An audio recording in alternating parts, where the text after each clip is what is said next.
8. Jim.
Okay, moment of truth. Is everything working? I think it is. Hello, everyone! Hello, everyone, and welcome back to 428 Shibuya Scramble! Woo! It has been a while, yet again. But, hello! I hope everyone's doing well! Welcome, welcome! It is, Tuesday. It's Tuesday. Happy Tuesday, everyone! Right as I was getting everything set up, my OBS decided it didn't want to recognize any browser sources at all. Like, it just didn't want to load them. I just lost them. So that's not great for me because all of my overlays are browser sources, so nothing was showing up.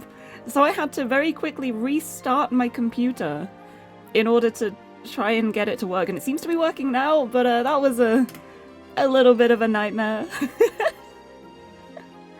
But I'm here now, and welcome, welcome. Yeah, OBS is just a little bit of a nightmare, but it's okay. I made it. I made it in time. The countdown was a little shorter than usual, but I still did it. But hello. Hello, Rika. Congratulations on the first. You got it. Hello. Welcome, welcome. Hello, Bob. Hello. Rain. It's Tiffy's birthday, your half-year anniversary, and you got the first. It's a good day. Nice. I wonder if the text-to-speech will actually happen. It's supposed to. Do we get text-to-speech? Are we allowed the text-to-speech today? I guess not. Sometimes it works immediately, and then other times it just decides, you know what, I'm not going to say anything today. It should be working. It'll probably start speaking in like 5 minutes and surprise me. But yes, it's Tiffany's birthday today. She's 11 years old. She's so old now. Her birthday was 2012. And now it's 2023. and she's 11 years old, but she still looks like a little baby. She's still just a tiny baby. Yeah, you're so right as well. Thank you for the glasses. I need to be able to read. Very important for a visual novel. But where was I? Bob, welcome. Akire, welcome. Timochi, welcome. Addy, welcome. So nice to see you. I'm glad you're able to stop in, even if you're not gonna like keep listening because of spoilers. It's very understandable. It's a really fun game to experience yourself, and if you want to play it yourself, then I highly recommend leaving my streams because there's gonna be a lot of spoilers. Because I think this is part 5. I think we're on 5 now. But yes, and Lowski, hello, and Maya, hello as well. You haven't watched VODs from earlier, so not sure if you want to say hi and hop out or just plunge in and watch it. Well, I'm gonna try and do a little recap of what we've learnt so far before I start, but it's probably going to be very confusing because a lot has happened and a lot is going to happen. It's a game of a lot. It's like if you consider a lot of visual novels have like individual paths that you go through and like you'll split off and do like an individual path. This has got 5 paths, but they're going at the same time and they all affect each other, so it's very, very much a lot is going on, but it's so beautiful. It's so gloriously intermingled. I love it. Oh, and thank you for the... Oh, it's Uwu time. Okay, thank you for the Ewuctionary narration redeem. And Brushy, have a good time at Asda. Thank you. Let's see what we get for C. I'm gonna open it onto... Okay. We got an interesting one. Okay, the first one I landed on was clamp down. So, clamp down, an informal noun. It means a determined attempt to prevent something. That feels so fitting for this game. That's exactly what this game is. We're trying to clamp down on all this illegal activity that's going on. But then after that, my eyes drifted a little bit, and it ended up on clandestine, which also feels pretty I was going to say inappropriate. It is appropriate. I can't speak. I cannot speak today. I'm sorry. But clandestine, an adjective which means done secretly or kept secret, which is also remarkably fitting for this game because there's a lot of secret stuff going on. Also, thank you for inadvertently reminding me too that I need to turn off the Uwu voice redeem, because when I'm doing a game with a lot of reading, I cannot Uwu. I cannot do it. It is too difficult. But thank you for the Ewuctionary narration. I'll leave that up because it's a little bit of Uwu. Everyone is permitted a little Uwu. It's clandestine like Tiffy's birthday present. Yeah, thank you for getting her a present. And Dima, hello! First, congratulations. Welcome. And yeah, C is also for Kat as well, and it is her birthday. I still can't believe I've had her for almost 11 years now, because I got her when she was a tiny kitten, and now she's 11. It's always so wild to think about because she is so small. She is so very small. She doesn't seem like an old cat. I guess the only thing that really gives away her age is the fact that she's incredibly lazy and doesn't play very much. Like, she'll play for like 5 minutes and she'll be done. She's very lazy. But that's understandable because so am I. Like mother, like daughter. But yes, I'm excited to return to the Shibuya scrambling. But yes, happy Tiffy Day. Okay, my controller's working. Good to know. But I always lose track of time, and then I'm like, wait, it's August already? It's so wild to me because as soon as August starts, I'm like, well, that means my birthday's next month. And that's scary. Because not only have I not arranged anything for my birthday yet, for my birthday stream, I also have not planned anything for my 12-hour stream. So I'm wondering, like, how much do I hate myself? Do I want to play Dark Souls and Celeste on my birthday? But I think it could be funny. I think it could be really funny, so I kind of want to. I'll just make myself struggle the day before my birthday, and then go up until midnight hits, and then as soon as midnight hits, it'll be like, right, okay, I'm not playing any more of these games anymore. I could totally do that. I might do that. I don't know if it's cheating to make my charity incentive reward end up as my birthday stream as well, but I think I may cheat at the moment. I've had a few rough times in the life of real at the moment, so I'm gonna be kind to myself, I think. Okay, 12-hour stream for my birthday. Endless jobbing. Yeah, both legendarily easy games. I know, right? It's gonna be a great time. But Xander's also said that he wants to be on call when I'm playing Dark Souls 3, so he's gonna be like my little tutor, my guide in the corner, and I'm going to ignore everything he says. It's gonna be really good. And the Mimo got funded. Yes, it is a great day because the Miho plushie has been funded. Wait, oh, I was gonna try and get the arms sorted for the stream today, but I didn't. Because Addie made, like, arms of holding the Mimo. I can't just put her on my head, though. I can absolutely do that. Hold on. I want a Mimo on my head.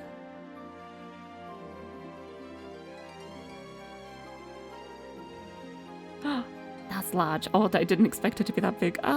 Wait, I could put her on my shoulder.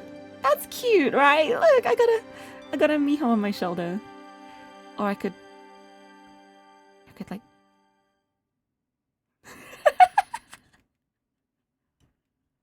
No, I will not do that. I'm gonna put her on my shoulder. I'm gonna... Let...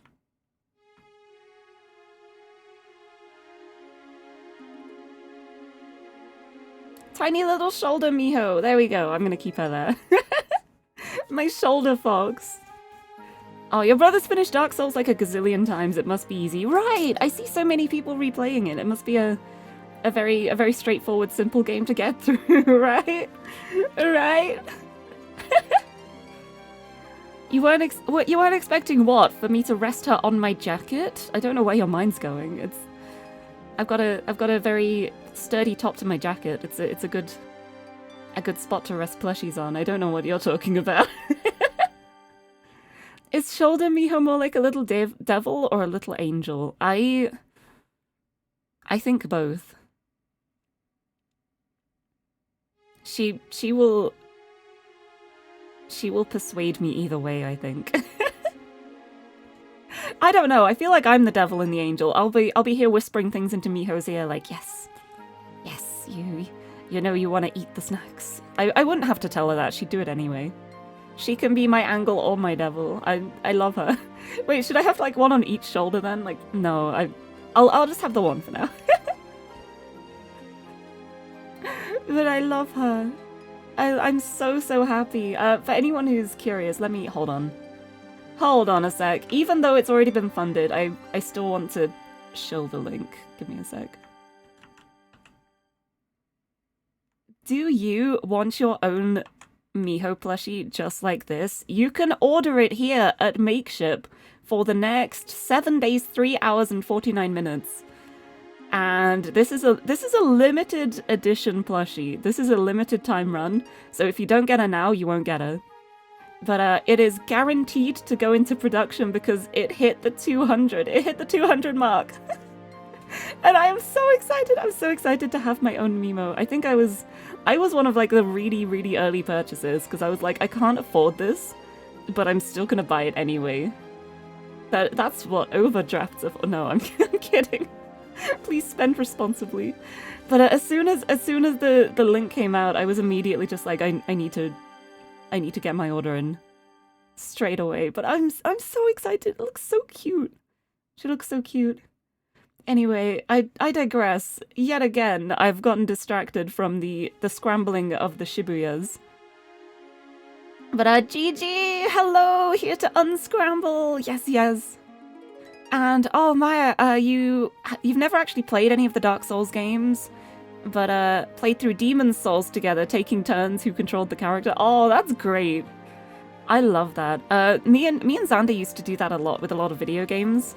The one that I remember the most is Persona. Like, we would play Persona, and he would do all of the dungeon parts and the active battling parts, and then I would do all of like the school life social link parts. And we'd play it together and take it in turns. And I remember having so much fun with that. It was so good. We played Persona 3, and our protagonist was called Skibbles de Flug. And then when we played 4, our protagonist was called Dave Awesome, and it's gotten to the point where I know like the canon names for the Persona 4 protagonist, but in my mind he is always going to be Dave Awesome. I can't see him as anything other than Dave Awesome. Yes, you dropped something in Discord. Oh, is it? Could it?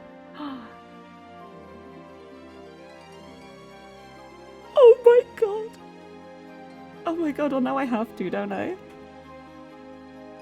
Now I have to. Hold on. Oh, this is great. Thank you. Oh. Alright, goodbye, Miho. It is time.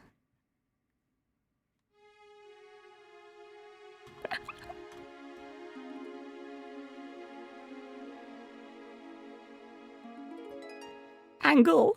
Devil. Look at these. Okay, I want them to be like the same size. And now you see that I have my VTube window open to my right because I'm turning as I try and put these on. Oh my god.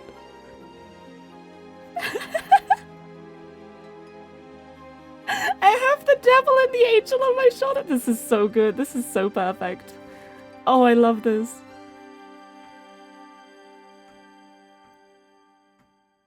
This is so great because it's going to work so well for this game as well with all the bad ends. It's going to be like, okay, what should we do at this option? Should we do the obviously really bad option? Or should we do the thing that we should do? And the Mihos will be like, you know what you have to do. You must do it correctly. And then the other Miho's like, yeah, you know what you should do. So don't do it.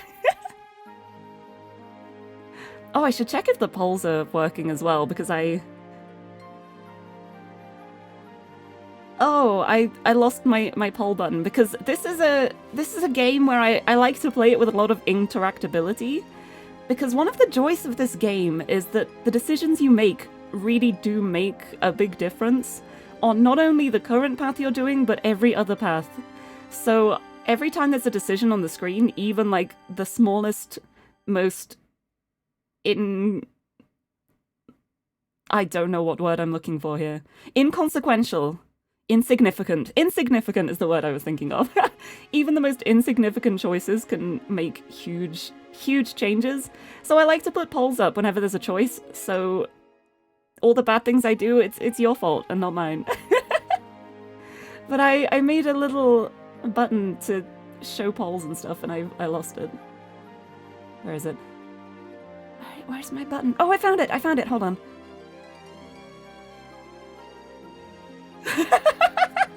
It works! As the results of the last poll we did. Yeah, the last thing we chose to do was to pick a fight as Achi. I remember now. Okay, I'm glad the button works. But, we need to continue. Oh, I need to double check that. I saw you sent me something, and I think I read it while I was half asleep, and I forgot to reply. I'm so sorry, Pap. I'm so sorry, I'll reply to you later. Everything has been incredibly hectic at the moment. But yes, the two Mihos will fight for dominance. But thank you so much, this is so good. Now you too can be influenced by a Gumiho. Now available. Wait, I wanna make a command. I'm gonna make a really quick command because I want to. For Miho.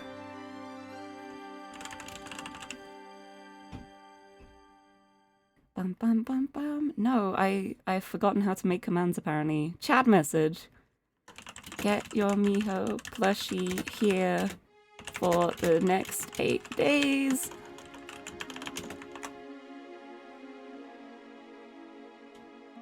very, very important things to do. As you can see, I'm really not prepared for anything today, but that's okay. New command! The Miho command. If you want the Miho plushie, get her, please. It's gonna be so good. She even comes with like the little necklace too. She's got her little necklace and everything. It also works if you type !Mimo as well, because because I feel like people would do that. But I'm so excited. I'm so glad that it reached the 200 mark. Because I'd already decided to myself, like, if it's on like 197 or something, by the time the count is nearly up, then I would just order another one. Like, I was gonna make this happen, but I'm so, so glad she got funded, because I can't really afford another one. But it's so cute though. Look how cute she is. Oh, and it's all embroidered. Oh, I'm so excited. I'm so excited. Right, anyway, it's been 15 minutes and I have not played the game yet, as always. Anyway, it's back to our bookmark. We literally just picked a fight with Archie, and that's how we ended the last one. But what I'm going to do is, to start with, I will go onto the character select screen and I will do a little recap of what we know so far, but I'm probably going to forget things because so much has happened.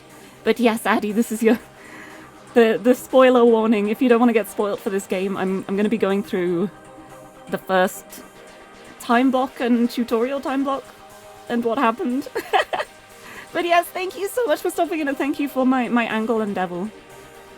I'm so glad I have my Mimos on my shoulder. Oh, thank you for the hydrate as well. I will have a sip. Oh, this is like the leftover last bit of my can of Monster from yesterday. So I'm gonna open another one. Because I've never run out of Monster. I'm not allowed to anymore. Thank you so much, Bob. It arrived at like perfect timing. It was... I was looking at my Monster earlier and I was like, oh, I need to make this last me for the whole stream. This is my last one. And then there was a knock on the door and giant pallet of Monster delivery. So, oh, I need to open it. Hold on. The plastic is always so secure on these. But I got one! I got a can! Cheers. Thank you for the hydrate, and thank you for the posture check as well, Demos! Sit up straight. Have a big stretch. Big stretch. And Gambler, hello! Nice to see you! Welcome, welcome! Hope you're doing well. I hope everyone's had a good start to the week so far. I'm ready for some Shibuya Scramble times. Okay, it's time for the ridiculous recap. What percentage of Monster consumption in the UK do I think I account for? Probably not as much as you would think. I used to drink way more than I currently do. I drink like multiple cans a day, but now it's more like I can make a can last me a couple of days, so I'm not constantly drinking Monster. Like, I think the last time I got a throne gift, it was like May? End of May? And I've made that last me until now, and it's the start of August, so I'm doing pretty well. I just drink it when I want it. But thank you so much. You had a can earlier today because you only slept 6 hours. Oh no. I think I only slept like... what, 7? I think it was 7. Well, it was 7 according to Pokemon Sleep, but I'm pretty sure it also said that I fell asleep immediately, which I very much did not. So I'm probably about the same. But I made up for my sleep over the weekend. Like, this weekend, I basically did nothing but sleep. It was a recovery weekend for me. All of the days of no sleep that I'd been getting for so long, I finally caught up, and now I'm back to normal. Maybe. Whatever normal is. I don't know what normal is. But yes, time for me to try and recap what's happened so far, and inevitably forget everything. Okay, this is Kano. Kano is a police detective. He is on a case at the moment of kidnapped twins. Well, one of them's been kidnapped. The other one is with Archie, but I'll get to that in a second. But oh, which twin is it?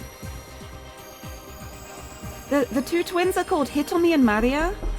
And one of them has been kidnapped and the other one's with Achi. I think Achi's with... I don't remember which one Achi's with. I'm so bad with names. This is terrible. I should have written this down. Thank you for the door knocker too. You can come on in. The stream is open. I'm telling stories. It's story time. I don't remember which twin it is, but one of the twins got kidnapped and held for ransom. The other twin went to the statue of Hachiko at Shibuya Station to hand over the ransom money. The ransom money got taken. The police are chasing after this case full of money to find the people in charge. And the other twin got held at gunpoint by a man with a cane. Achi swooped in to save the day because he is a beautiful himbo who acts first and doesn't think. I was gonna say acts first and thinks later. He doesn't do the thinking later either. He just acts. But I love him. But yeah, so Kano's current job is he's just tracking down this briefcase full of the ransom money that's been like passed around through multiple people. And it's almost as if they're not taking it anywhere. There's loads of people. They're just passing this suitcase along. They're going round in circles.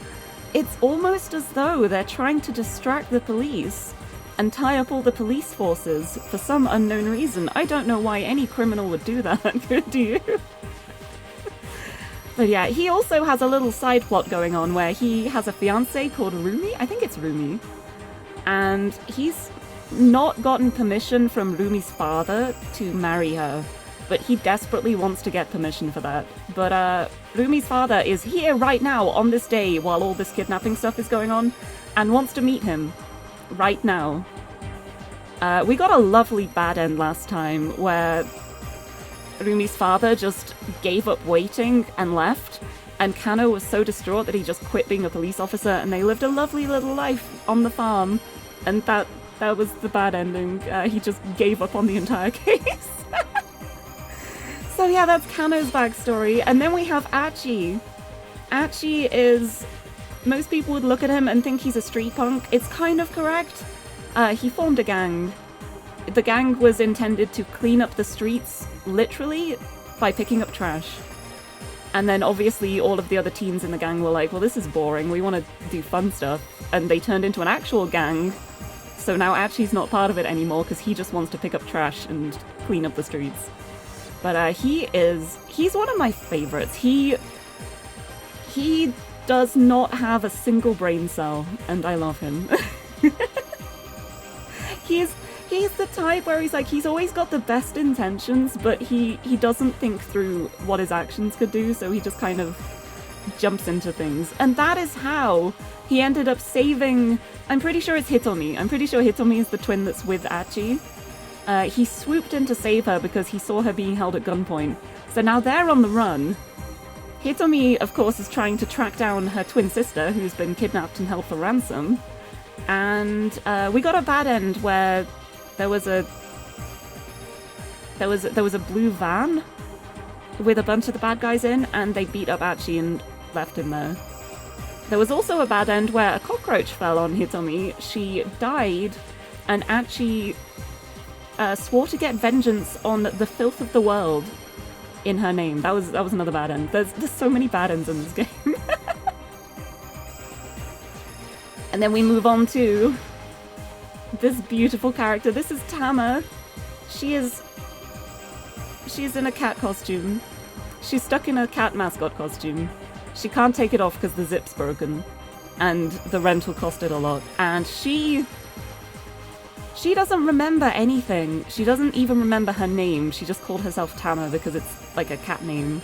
And she also has a really, really like bad pain in the back of her head, as though she's been hit on the head, which is probably the cause of her amnesia. But all she knows is that she saw a necklace in a pawn shop window. She needs to get money to buy that necklace. That is the only thing she knows. So she took on this really shady part-time job in this mascot costume to sell a scam health drink, a diet drink, called Burning Hammer, which probably just burns your insides. It's not good. Yeah, her boss at the moment, boss with like quotation marks around it, she she got hired to do this job just because she was really desperate for money, but it turns out the guy who hired her he just keeps getting scammed all the time. He bought all of these drinks thinking it was a great deal, but they're crap. And he keeps just buying crap and thinking he can sell it on, and he's in a lot of debt. So she's just like, I need to sell some of these scam drinks, even though I know they're a scam, just because she needs the money. But yeah, she's stuck in the costume. There is a girl in there. And she also hasn't eaten lunch today because the mouth hole is too small. She's had a drink of iced tea because she managed to squeeze a straw through, but she has not eaten. Right, this is Osawa. He is the father of the twins, the aforementioned twins who have been kidnapped and are running around with Archie. And he is a virologist. He studies viruses. There's a big deadly virus going around called the UA virus. I say going around, it's not. It's very contained. If it was going around, everyone would be dead. But it's an extremely potent virus that he's been working on like a serum for, not like an antidote, but something to like counter the symptoms so that it's not a complete fatality rate. And he got a mysterious email from someone named A that just said, these are your crimes, and it shows a lot of people like being tested on and dying from this virus that he's been studying. So it looks like his company has been using his work to run human experiments on people in, I think it's in Africa? It mentioned Africa, yeah. Anyway, he's the father of the twins. He's also, excuse my saying this so bluntly, he's a bit of a crap dad. He's not a great dad. He's very focused on his viruses. He loves viruses because he wants to understand why they work. And he actually had like a mental conflict where he was like, what do I love more? My daughters or viruses? And he was like, no, I know what the answer is, but like the fact that he even had to think about that in the first place is like, buddy, please. Anyway, he also really loves idols. He loves idol music. He loves, I think it's Kamiki Aya? I think it's Kamiki Aya in this. I think that's her name. But it's an actual, like, real-life singer, and he's a big fan of her. He got one of the albums because he was getting it for one of his daughters, and he ended up falling in love with the music. Like, the music helps him relax. So a lot of my, pretty much all of my videos so far, like the VODs for these streams, whenever that music is played, there are ads in the videos, even though I'm not monetized on YouTube, because it's like, oh, this is an actual singer. But yeah, he's not great. Also, he and his wife seem to hate each other, so that's a really nice thing. His wife is not the twins' birth mother. She's their stepmother, and she doesn't seem to care about them. She just cared about the money more than anything, so yeah, they're getting along really well. There's also a detective involved in his route as well, and the detective is magnificent. He's so good. And then over here, we have the character who seems the most detached from everything, but is actually, at the moment, tying them all together. Because this is Minorikawa. He is a reporter, he's a journalist, and he's helping out a guy who has gotten himself into very serious debt, who runs a publishing company called Heaven Publishing, and he needs to get the next issue of his magazine written by today, and he's got basically nothing so far, so Minorikawa is running around trying to write this entire magazine himself today. So he's got all these leads, he's got all these article ideas, he's studying, he's looking up information on street gangs, he's looking up information on this energy drink sale that's going on, you know, stuff like that. It's miraculously tying together. And he is just like the embodiment of passion. He is very passionate. He is a little overwhelming, and I love him. And he has the best expressions. But yes, last time we played this, we finished, we were playing as Achi. And I think I'm actually going to continue on Achi's path as well, because it was getting close to the end of the stream time when I was playing, so there's still more to do with Achi. But we got the bad end with Kano, where he just quit being a police officer. We haven't started Minorikawas for this time block yet. We haven't started Osawa's for this time block yet. And we are stuck on a keep out with Tama. So we've done the right things, but we need to do the other paths before we can continue. So I think we're gonna continue with Achi. And I think I've covered everything. But there's probably many things I've forgotten to mention as well. So this really is a game of everything happens so much. So we'll see. We'll see how it goes. But yes, I think I can skip through a lot of this because this is how I ended the last one. Oh no, I think this is the moment I ended it at. Okay, oh, it auto-saved nicely. Oh, I'm glad. But yeah, one of the interesting things about this game is that even though the bad ends seem bad, you need to get all of the bad ends to get like the full story, like the full picture of everything that's going on. You may think you've done something completely wrong, but there'll be like a line that mentions something and you're like, wait, is this actually relevant? Am I finding things out through this? And it's very, it's so cool. I love this game. I'm just so excited for the moment when things are gonna tie together even more. I'm ready. I'm ready for it. Anyway, that was a lot of explaining. I'm gonna have some more drink. But yeah, I love the characters in this game so much. They're so good.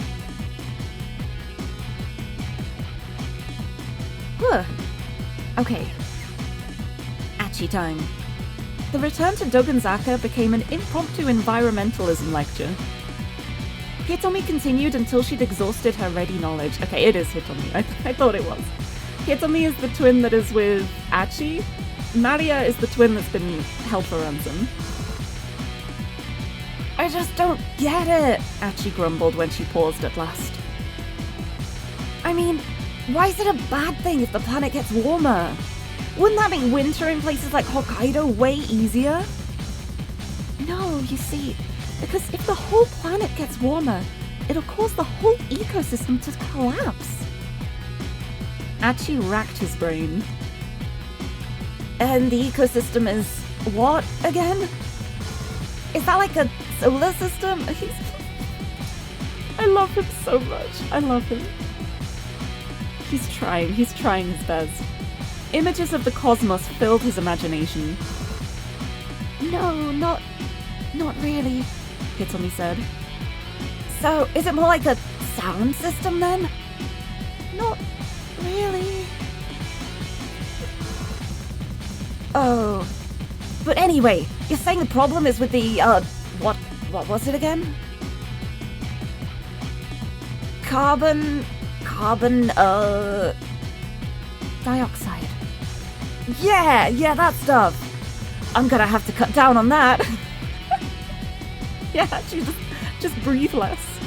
Save the environment, breathe less. Please don't actually.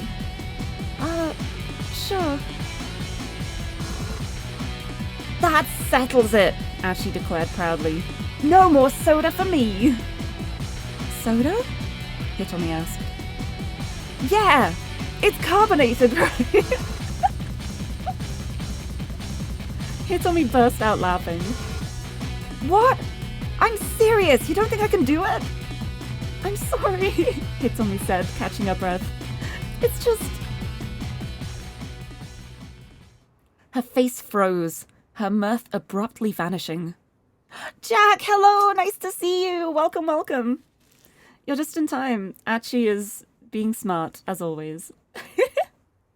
Welcome. I have two Mihos on my shoulder. I've got the angel and the devil telling me to do the good options and the bad options.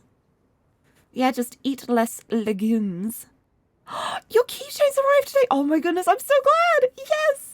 I love hearing when everyone's keychains are arriving. Oh, I'm so glad. Oh, if you want to post pictures, I would be very, very happy. But oh, I'm so glad they arrived safely. At least I presume safely. I don't think there'd be a smiley face if they were broken. But oh, I'm so glad. I'm still waiting for mine, but it's because I'm waiting on like a really big delivery of a bunch of things, so. But oh. And Water Guide, hello! Thank you for the gym. Welcome. Welcome, welcome to story time. I think something bad is going to happen, maybe. Jim, welcome. I hope everyone's having a good Tuesday so far. Her face froze, her mirth abruptly vanishing. Oh no. Huh? Achi stared at her face in alarm. What is it?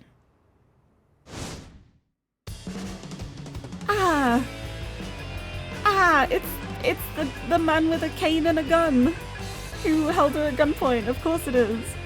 This guy. Not bad for a Tuesday. You're so right. A good Tuesday. Tuesday is such a weird day because it's like the week has already started, but it's not like the midway point, so it's not like the downhill point. It's still like solidly midweek. But hopefully it's a good Tuesday for everyone though. It's good for me. I got a delivery of Monster this morning, so I am fueled again.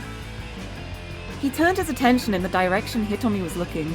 The man with the cane was bearing down on them. Oh, come on, you have got to be kidding me. He grabbed Hitomi's hand and ran. Oh, look at the hair flying. This time he headed for the main road, hoping to get lost in the crowd. Hitomi struggled to keep up. She was exhausted after all that earlier running. You can do it, he told her. Oh. I think if I was struggling to run and someone just told me I could do it, I'd get annoyed. But I don't know, maybe that annoyance would make me run more as well. Maybe it'd be good. Maybe it would be good. The guy's got a cane! We can outrun him! The assassin was still hurrying after them. Once we get around the next corner, we'll be out on the main road. Yeah. Okay. You got this, you got this. She strained to get the words out. Bit by bit, her feet were slowing down. Come on, Achi, just pick her up, like bridal style, just carry her. Princess carry. It was another 50 meters or so to the main road. Achi realized that they might get caught before they got there. Sorry, Hitomi, he explained, but I gotta do this. I'm so glad. I've played this game before, but it's been years, and I've forgotten a lot of the details. I'm so glad he did that. He scooped her up in his arms. By the time the squeak had escaped her mouth, Achi was already running full out. Achi? Please put me down. Don't worry, you're super light. Oh, I love this image. Achi glanced back and saw the assassin, now far behind, break off his pursuit. But just as they rounded the corner, he heard the man call out to him.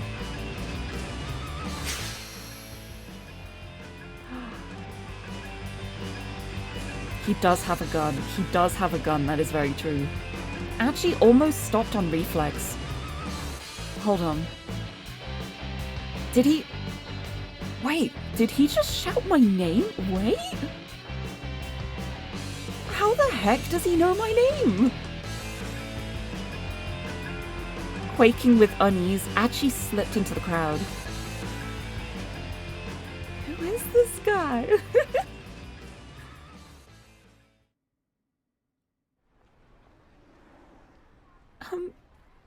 Achi, could you please set me down now? A meek voice pulled him from his panic. Huh? He looked down at the girl in his arms. I love the thought that he just straight up forgot that he was carrying her. Ah! People in the crowd all around them were watching and chuckling. I mean, I'm really happy you saved me and all, but being carried around like this is, Hitomi was blushing beet red, but Achi's expression had gone pale. Thank you for the hydrate. Ooh, oh, what a situation. Ooh. Let me have a sippy. Just standing in the middle of the street like that.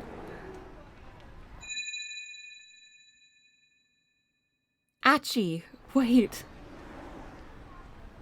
Had he really heard that right? That's what it had sounded like. He set Hitomi back on her feet, then used his shirt sleeve to wipe the sweat from his face. You okay? Hitomi asked. When we were running just now, did that guy say anything? Not that I heard, no. Huh. Had he just imagined it then? Maybe. Achi was sure he didn't recognize the man. Suzume, hello! Welcome, welcome! You just woke up. Oh, good morning. Welcome, welcome. Don't worry, you didn't actually miss much. I was talking about Miho for a lot of it. The Miho plushie has officially been fully funded on Makeship now. So, it's happening. The Miho plushie is guaranteed happening. And I have my little angel and devil on my shoulder to help me make good/bad decisions today. But welcome, welcome.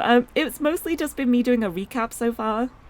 But, yeah, we've just been continuing Achi's route, and the man with a cane appeared again with the gun. But as they were running away, it sounded like he said, Achi, wait. Which begs the question, how does this guy know Achi's name? And or did he hear him properly? Did he actually say that? But yeah, we were talking about the Miho plushie because she's happening. We hit the 200, and there's still a good 8 days to go as well, and managed to reach the goal in less than 2/3 of the time, which is really exciting. It's so good. But I'm excited. I'm excited for Miho. Yay! The power of Mimo. And if anyone else also wants to buy the plushie, then there's a link. There's a link right here. Get your Mimos here. But yes, back to the scrambling. And oh, there is so much scrambling. Huh. Had he just imagined it then? Maybe. Achi was sure he didn't recognize the man. Wait, you made an emote holding the Miho. I love that so much. That's so good. You have the Miho hold emote. Oh, I love that. Oh, that's great. I only just noticed. That's so good. Oh, I'd do something similar if I hadn't used up all of my emote slots. But I have too many emotes to even fit in the slots that I have. But yay! Yay for Miho. There's something weird about that guy, though, Hitomi murmured. She furrowed her brow. No matter where we run, he keeps catching up to us. It's almost like he knows where we're going. She was right. Finding a particular pair of people in a place as big as Shibuya bordered on the impossible. And yet, somehow, the assassin had tracked them down several times now. Yeah, Achi said. It's like he's got some way of locating us or something. He got a sudden idea. That's it! What if they're doing the whole tracking thing, but like, backwards? What? Hitomi's eyes widened. Only recently found out you gained follower emote slots! Yes! Oh, heck yes. Yeah, one thing I didn't realize, I thought the follower emotes could be used on all of the channels for everyone, but apparently you can only use them on other channels if you are subbed, which is something that I'm a little bit sad about because I tested it with like my own emotes in other channels, but obviously I'm like permanently subbed to myself. So I didn't realize it doesn't work for like non-subs. But it's nice at least for like extending the emotes that subs can use and also like having them in the channel. Because then it means that even though you can't use them in other channels if you're not subbed, you can post things like the Tiffy face Like everyone can post Tiffy face in my channel at least to celebrate, because it is also Tiffany's birthday today. She's a big girl now. She's 11 years old today. So happy birthday, Tiffany. Oh my goodness! Thank you so much for the anonymous gift sub. Oh, you know what? Doesn't matter. You've got the emotes now. There you go. Oh, thank you so much. Thank you so much. I also just realized I need to change the message for those gift subs, because it says, just gifted a tier 1 sub for one. Just for one. Not 1 month, just for one. But yeah, you get the emotes now. Enjoy! The emotes, the ad-free viewing, you get bonus channel points because the channel points go up faster. Oh, enjoy! Enjoy your gift sub! Happy birthday, Tiffy! Anyway, any revenue from the stream today is going to go towards treats for Tiffany, so Miss the fire! You got it back now.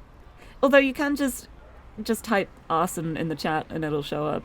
Not that that means anything. Like, I don't know why it shows up for arson, because there's no arson here, but just saying.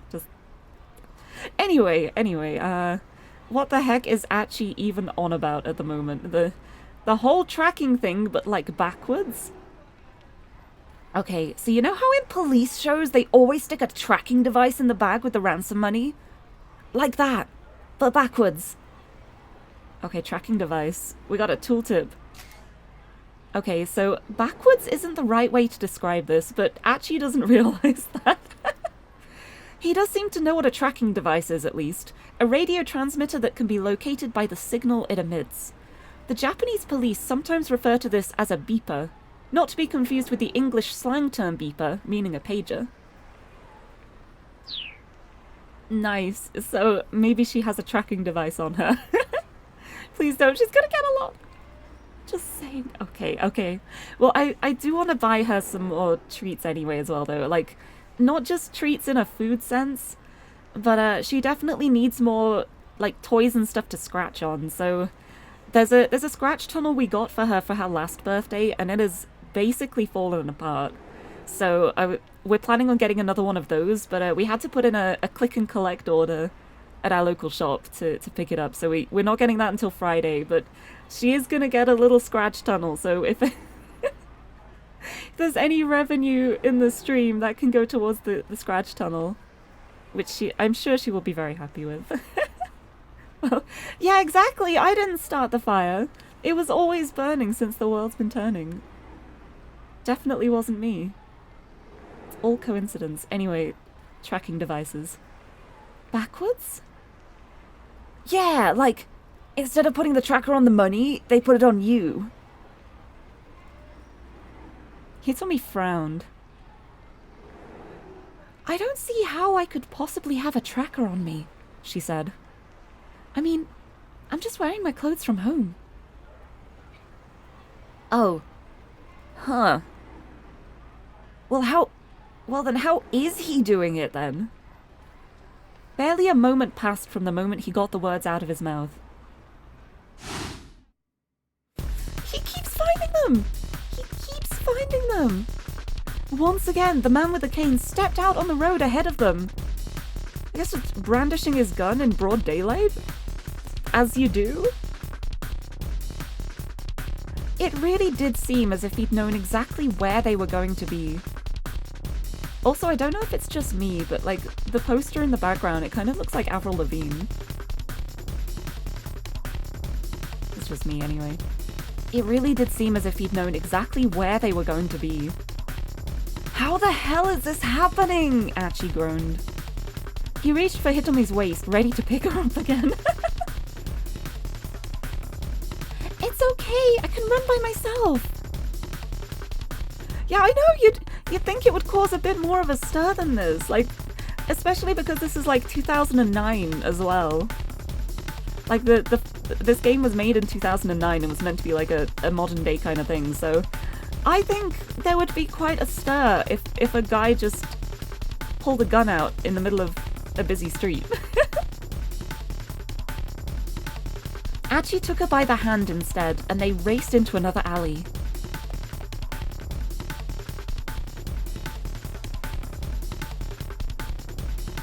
This guy just will not give up. At the far end of the alley, he could see a forklift parked beside a pile of cardboard boxes.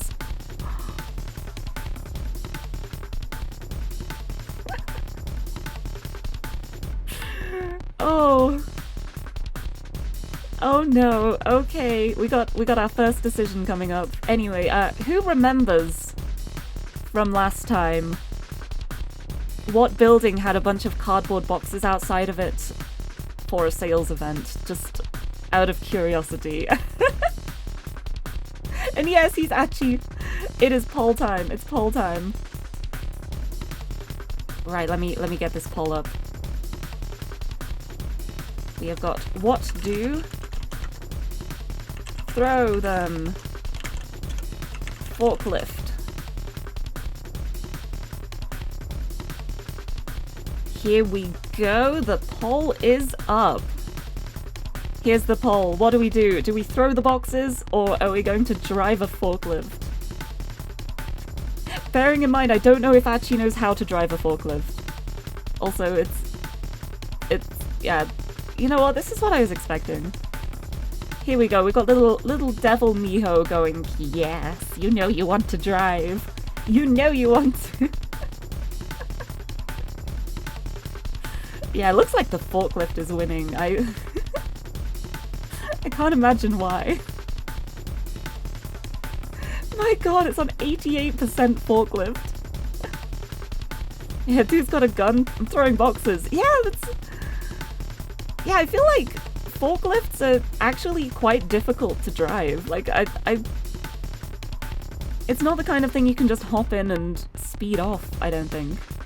But this is also the game of bad endings, so it looks like we have a winner.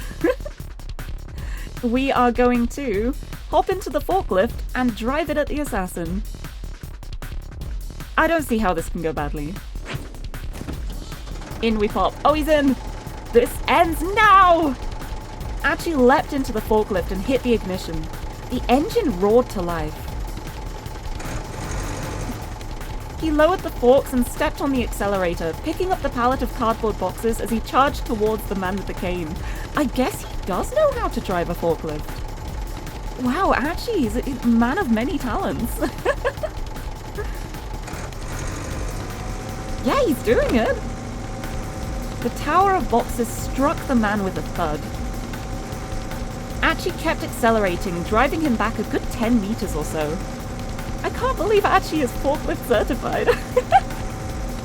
We are learning so much about him. It's so good. Also, Niles, nice to see you. Welcome, welcome.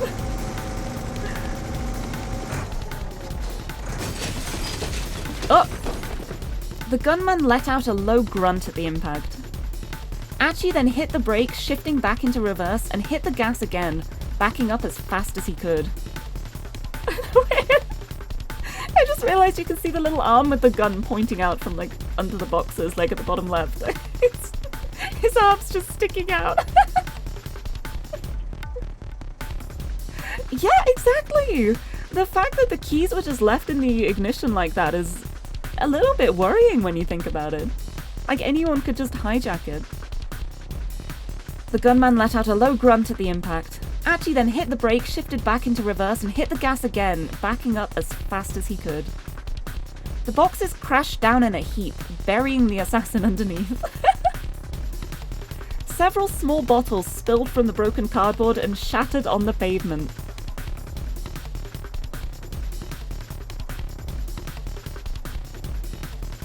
Hello, consequences.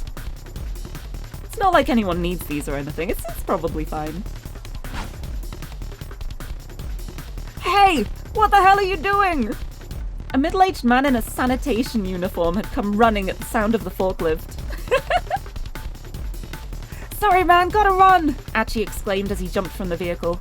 And don't forget to recycle that glass! He took Hitomi's hand and sprinted away down the alleyway. The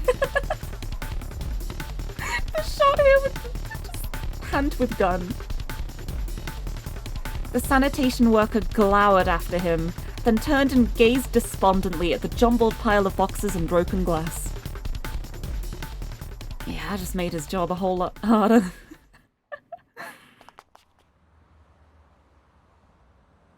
Their ragged breathing echoed through the maze of side streets. All that work just to wind up fleeing for their lives again. Achi ground his teeth in frustration. Why is this a tooltip? What is this? Okay. That's why it's a tooltip. Okay. Ground his teeth. There are two main types of teeth grinding. One, the subconscious act of gritting one's teeth together while asleep. And two, gritting one's teeth together as a response to anger or frustration. Here we have an example of two. At roughly the same time, Minoru Minorikawa is grinding his teeth while trying to keep to his schedule. Look at that, we gotta jump. We gotta jump to Minorikawa. We have not done his route yet, so we cannot make that jump. But we have unlocked it now. Hitomi, he groaned when they slowed down to catch their breath at last. I'm so sorry. Hitomi was nonplussed. Sorry? Whatever for? I keep saying how I'm going to help you, but instead I just keep putting you in danger. Achi, no. If you hadn't been with me, I'm sure I'd already be... No! Achi hurried to cut her off before she could finish. Don't go there, please. Don't say the D word. We'll get banned on TikTok. He sighed, then spoke again more quietly. I just want to help you. Clenching a fist, he looked up at the sky. A tiny sliver of blue was visible through the narrow gap between the buildings. Hitomi hung her head. Honestly, I can hardly believe how much you've done for me. I do appreciate it, but still. The lengths you've gone to. Achi looked at his feet, then drew himself up. Well, I admit it's not just because of some gut instinct or your love for the environment, he said. Well, it's quite obvious. It's quite obvious why you're doing this, Achi. There's another reason I'm doing this. There is? Achi paused, searching for the right words. It's 'cause you're really hot.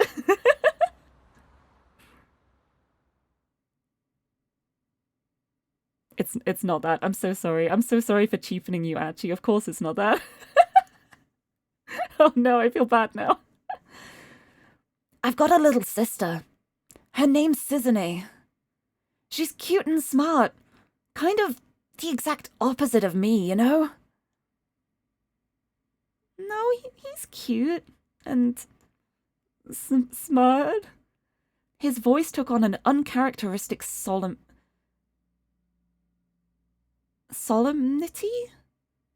Solemnity?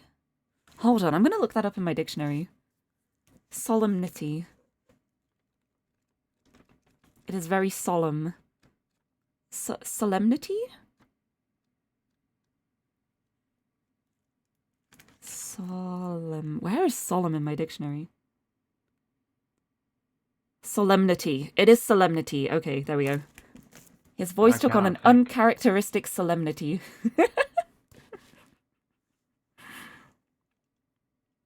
I cannot think at the moment. I don't know how to pronounce solemnity. Now I do know. But she's got a weak heart.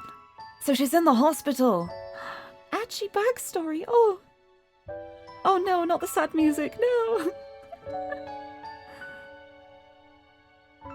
Oh.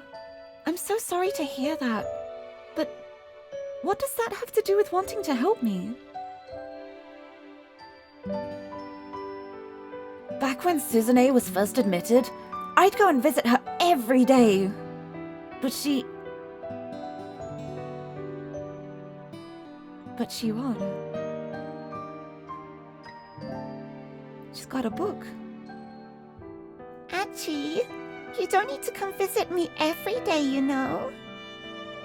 The quiet hospital room made Suzume's voice sound all the more frail.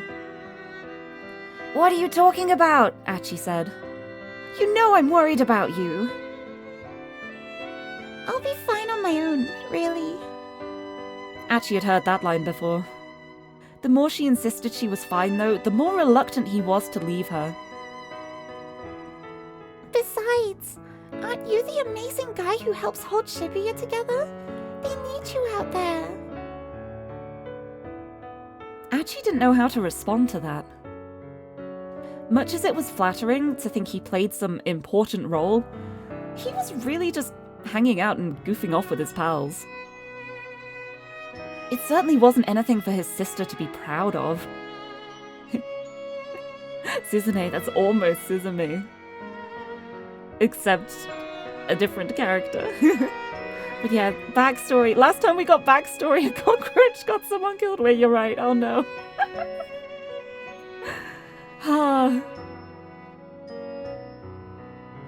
I'd rather you spent your energy helping people who need it more than me. What do you mean, people who need help more? Who could possibly need help right now more than you?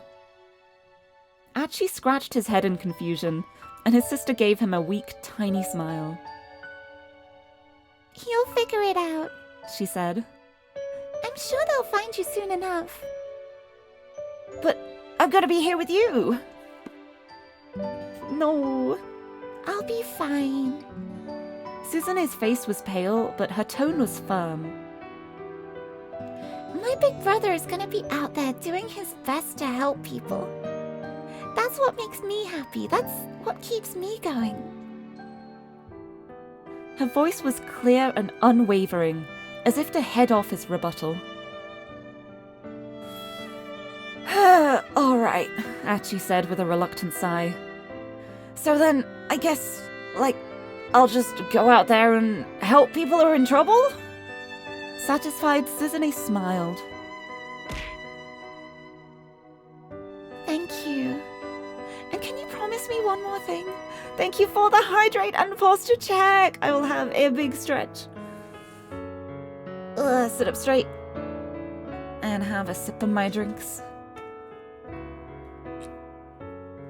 Thank you very, very much for the redeems. Thank you for the headbutt too. Sippies. Oh, the music makes, the music really makes it feel like such a moment. Thank you. And can you promise me one more thing? Of course, anything you like. He thumped himself on the chest. If you're going to help someone, make sure you see it all the way through to the end. Okay? Okay. No calling it quits partway through, yeah? You got it! I just worry. Suzume said. I know you have a tendency to lose interest in things. Oh, he just like me, for real, for real. Look, don't sweat it. I swear I won't give up on this.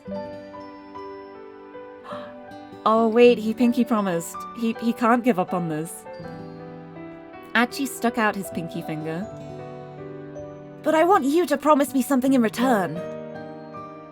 Promise me you won't let this thing beat you. Oh, they make the promise. Look at them. Suzume hooked her little finger around her brother's, her sad smile fragile as glass.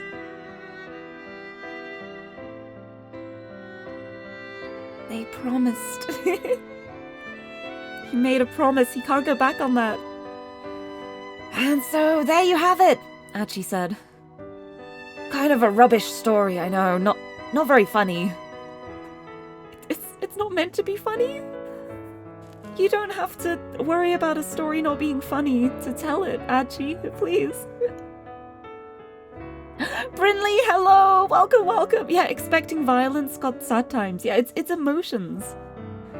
Achi's emotional backstory. Which is even funnier considering so many of his moments have just been like no thoughts, head empty. Yeah, how dare he not tell us a funny story? Hello, Virilas! So, your sister's heart condition, it's pretty bad? Achi nodded. You know, she called me amazing. There's nothing amazing about me. Suzune, she's the amazing one. She's been in the hospital so long, in so much pain, but she never complains. All I do is hang out and goof off with my friends. He gave a shrug. But I just kept thinking about how happy she'd be if I really did help people. It had turned out that finding people in need hadn't been all that simple. The only helpful thing Achi had been able to think of was going around picking up trash. The reason behind why he's picking up trash from the streets is because he can't find anything better to do good. So he does that. Oh, I love him. I love him so much. Thank you for the headpats.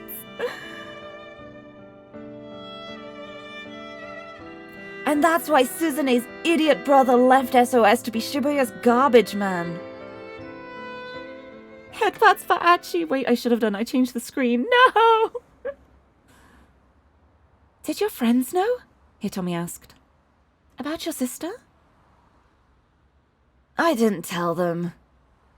I didn't want to pin this all on her being sick. Ah, I see. At least now Hitomi understood what the fight with the local toughs had been about. Yeah, I guess in their eyes, he just abandoned them for no reason. But for him, it was because of his sister, and he didn't want his sister to blame herself for everything. Like, being like, oh, I can't do this because of my sister, so he just didn't say it. Oh, he's so pure. He's so good. He's such a good lad. He's trying his best. The sound of approaching footsteps jerked them back into the present. No, why is he still here? He is unrelenting. The man with the cane appeared at the end of the alley. He raised his gun. There was no time to flee. Achi quickly stepped in front of Hitomi. If you shoot us here, people are going to come running, he said. I'm guessing you don't want to get pegged for murder. I mean, he's just been running around with a gun. I love how confident Achi is here that he wouldn't want to get pegged for murder, but I'm a little worried about that confidence. The assassin didn't flinch.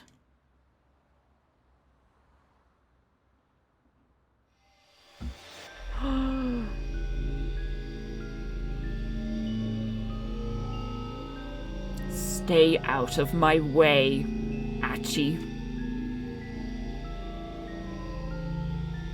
This time, there was no doubt. The gunman had spoken Achi's name loud and clear. How do you know who I am? The man stared at him through the sights of his gun. She has to die, Achi. It's for your own good. What? What does he mean? Hitomi whispered. Achi, what is he talking about? Achi's mind was a whirl. Things were coming at him too fast for him to process. I don't know this guy. Hitomi, please, you have to believe me. But... Hitomi took a doubtful step away from Achi. No! No, he has been nothing but good to you. Don't do this to him. The assassin didn't miss his opening. He quickly aimed at her. Cut the crap, man! What do you mean killing her is for my own good? Oh dear. Once she's dead, you'll understand. The gunman's finger tightened on the trigger.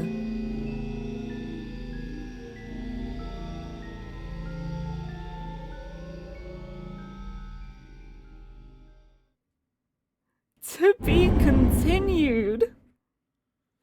Wow, they're really ending the time block like that, huh? Huh? They're really ending the time block there, huh? And you, hello, nice to see you, welcome. To be continued. Oh my, what a cliffhanger, what a cliffhanger. But that wasn't a bad end. And it wasn't a keep out, that was a to be continued. That is a completion of Achi's path. That, we've done Achi's time block for this time area.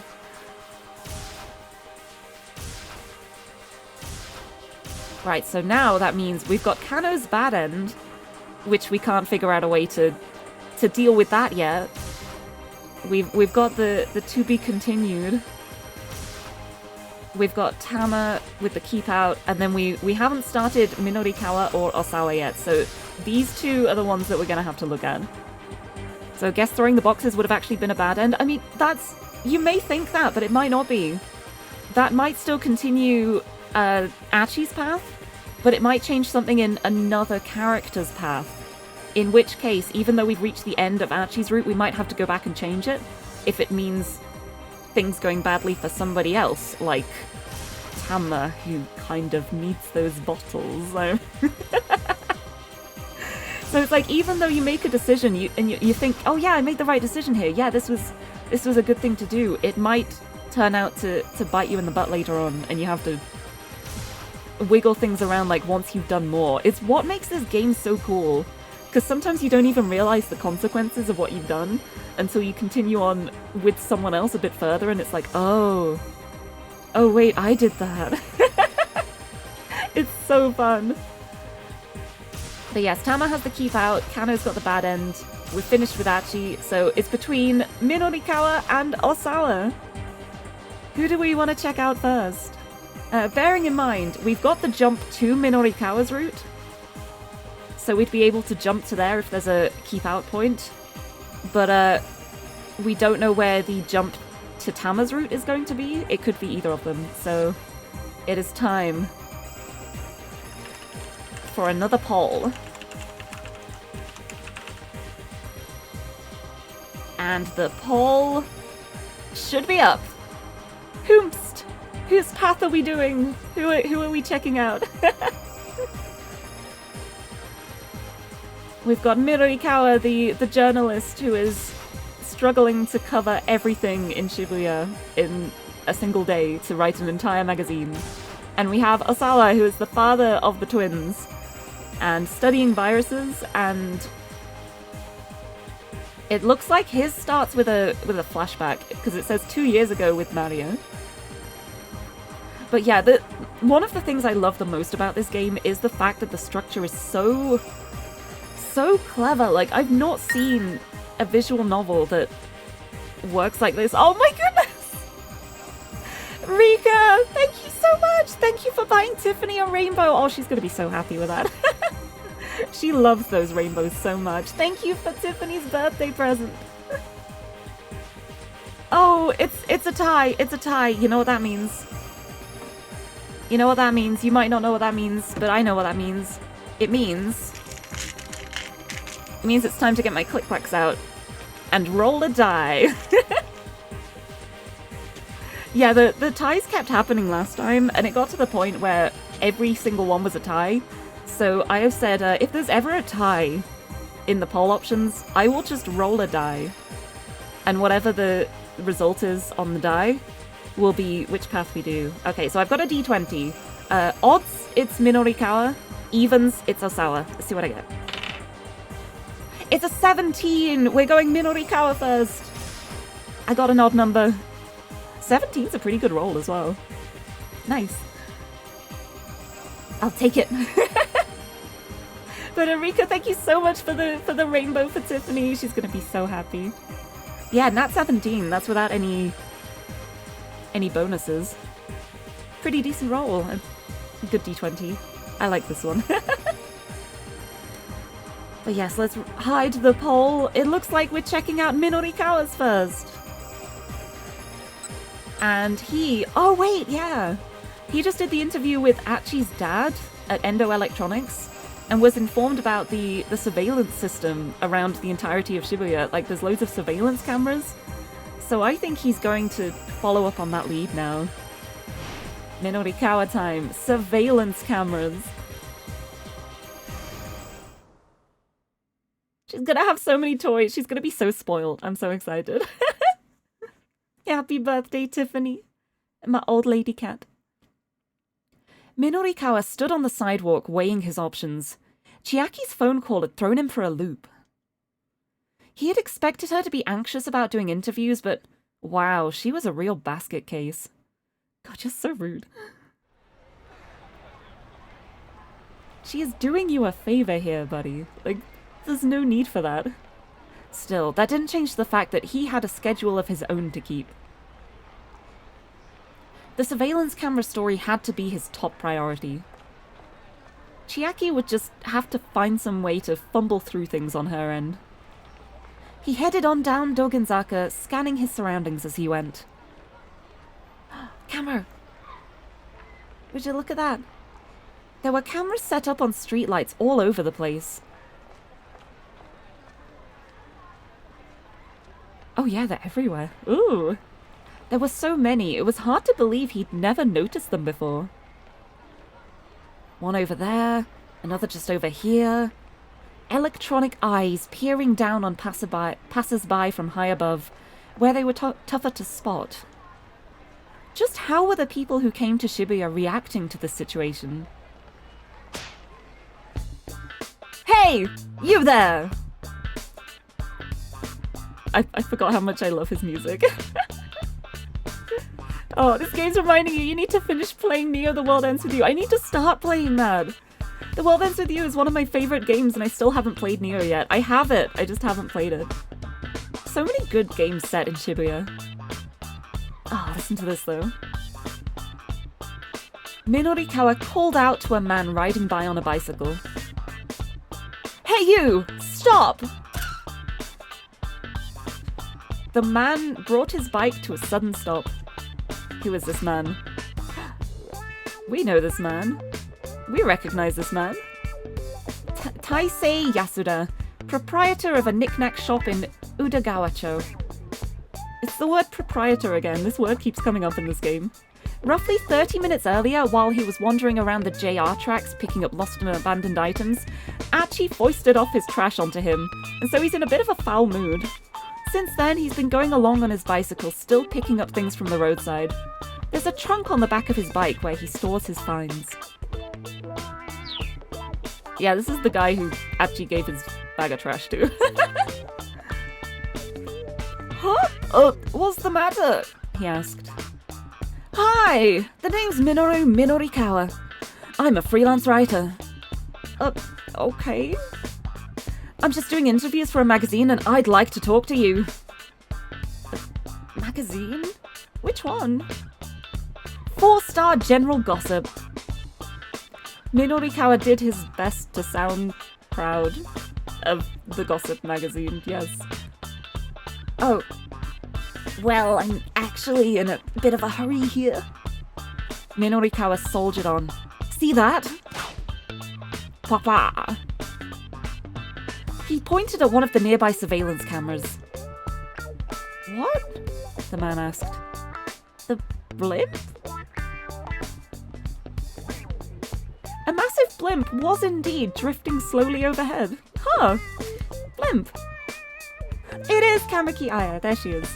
A type of aircraft that floats using the lift provided by an enormous envelope filled with lighter-than-air gas. This envelope, the balloon, is often used for corporate advertising. This particular blimp has been puttering around the skies above Shibuya since last night. 428 specific tooltip here. Is it an important blimp? Who knows? It's advertising Aya Kamiki at least. No! The camera! The camera watched them both in uncaring silence. Oh, that! What about it? What do you mean, what about it? Those cameras have been installed all throughout Shibuya. They're taking in anything and everything. Privacy be damned! A shocked pallor came to the man's face. Oh, really? He muttered uneasily to himself. I guess I should be careful next time I go picking stuff up. Hey, what are you talking about? Minorikawa asked. Oh, nothing, just stuff. Way to dodge the question entirely. Anyhow, I think there are some good things about the cameras too, the man said hurriedly. Oh? Minorikawa asked. Such as? Well, I mean, they must have helped catch some crooks, right? Yeah, I think you're right about that. Oh, I am? The man looked shocked to have his own statement confirmed. he's just bullshitting at the moment. He's just making things up to get away faster. Are you hiding something from me? No, nothing in particular. The man shook his head vehemently. Nothing at all, really. Well, whatever, Minorikawa said. In any case, even if the cameras are helping in arresting criminals, there are some places where people just don't want to be watched. What? For instance, how would you like it if someone set up a security camera inside your home? What do you mean? I mean, a burglar might try to get into your home. If you had a security camera, you could be alerted right away. Isn't that kind of an extreme argument? Nope! You're the one making the extreme argument here! What? The man stared, bewildered.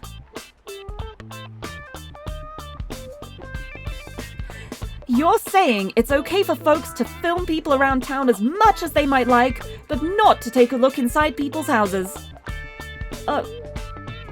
Yeah? I guess I am, the man mumbled. Minorikawa snorted. You don't think too deeply about things, do you? He mocked. What is his angle here? What is he trying to do here? The man huffed in indignation. I don't see the problem, he said. I mean, it's a normal enough opinion to want to bring down crime but also protect privacy. Well, yeah, so if they're just going to set up cameras around town, I'm okay with that. Minorikawa grinned inwardly. You're being naive, he said. Way too naive. Naive about what? By now, the man was getting worked up. Once you start letting people watch you some of the time, you'll eventually let them do it more and more. That's how the world works. A simple change in camera angle is all it'll take to steal the last traces of your privacy away. That's kind of funny coming from you. Doesn't 4-star general gossip get all its scuttlebutt by invading the privacy of others? Since when are you people concerned with personal privacy? Meaning what exactly? Minorikawa asked. You know damn well what I mean. Have you no shame? I've got nothing to be ashamed about, Minorikawa exclaimed. If some celebrity scandal breaks, I write it up in the form of a top-class socially conscious exposé. That's the Minorikawa seal of quality. The man rolled his eyes. Please, as if anyone's ever heard of that. Your everyday freelance reporter would say something about how security firms have no right to use cameras to disrupt personal privacy. But not me, oh no. I'm the only guy who'll write a first-class piece on the subject. And you want to know why? The man's only response was a doubtful look. I don't think he wants to know why. Because privacy only exists for me to utterly demolish it. No.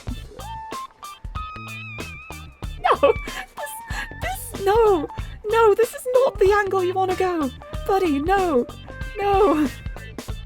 This is not the angle you want to take here, no. Minorikawa finished with a prideful grin. That's nothing but journalistic arrogance, the man railed. Oh yeah? Yeah, I'd rather have surveillance cameras any day if the alternative is some weird gossip piece. This time, Minorikawa didn't have a handy retort. An awkward silence descended over the pair. Right. I see. Minorikawa muttered to himself as he busily scribbled in his notepad. Oh god, this guy. The man was visibly taken aback. Thank you for your cooperation, Minorikawa said at last. You gave me some good stuff. He held up a hand to forestall an angry retort. I realize I probably got you a bit riled up. You'll have to forgive me. What? The man peered up at Minorikawa in disbelief. This is just my interview style. Sorry, I know it's a little unorthodox. Buddy, you're a weirdo, you know that, the man said. Yeah, I hear that a lot. Minorikawa laughed. So can I go now? Sure, I'll quote you as passerby A in my article. Sure, whatever, the man muttered. He quickly sped off on his bicycle. Oh. Minorikawa now had some material for his surveillance camera piece. He wanted to organize what he'd managed to put together so far. He decided to head towards his next interview location, keeping an eye out for a cafe where he could stop to work on his copy. He used the map included in the project proposal to guide him. It was hard to read the words and make out the details, but it looked like the Nokane building where the Burning Hammer demo was being held was just down Center Guy. There was no indication of which floor the event would be held on, however. That made him a little anxious, but he'd probably be able to find someone to point him in the right direction once he got to the building. Thank you for the hydrate! I love the hydrate right as Burning Hammer is mentioned. I'm not going to drink Burning Hammer. But I will have some Monster. Thank you for the hydrate! Sippies. And thank you for the head pat too. Also, what? Okay. Okay, I'll have water as well. Just because you asked nicely.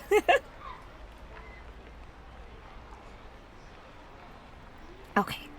I've had my sippies. Why no Burning Hammer? What could possibly go wrong? I don't know. I think I'm good. I think I like my insides to not be melted. Just personal opinion.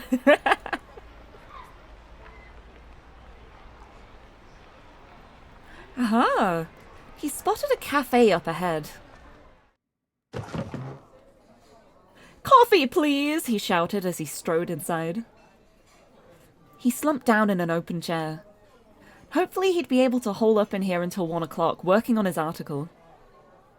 If he couldn't have it done by then, finishing the whole issue by the end of the day would be a tall order. He pulled a cigarette from his overcoat as he waited for his computer to boot up. Having a smoke was Minorikawa's little trigger for going into writing mode. You just noticed you don't have water yourself. Yes, please hydrate. Hydration is good for everyone. Everyone, please have sippies.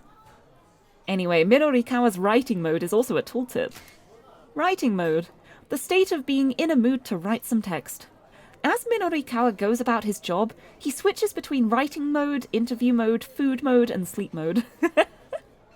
When busy, he'll sometimes go into writing mode and food mode at the same time, sometimes even straying into sleep mode in the midst of food mode. When he's even busier, he'll eat and write mid-interview while nodding off. This is known as ultimate mode. That sounds like a terrible mode. But yes, please drink water too. Hydration for everybody.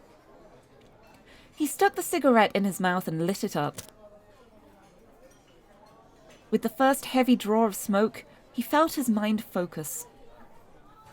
The rough idea for his article came to his head nearly fully formed.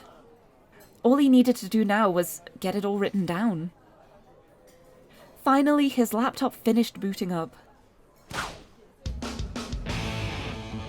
Oh yeah, it's writing time now. It is writing mode. It is time to write. Writing mode, baby! Took you long enough, pal, he muttered to the computer. Why is this music so epic? He's writing. His hands leapt to the keyboard like a predator pouncing on its prey. In a matter of moments, he had hit his stride. His fingers clicked away. One by one, lines of text filled up his screen.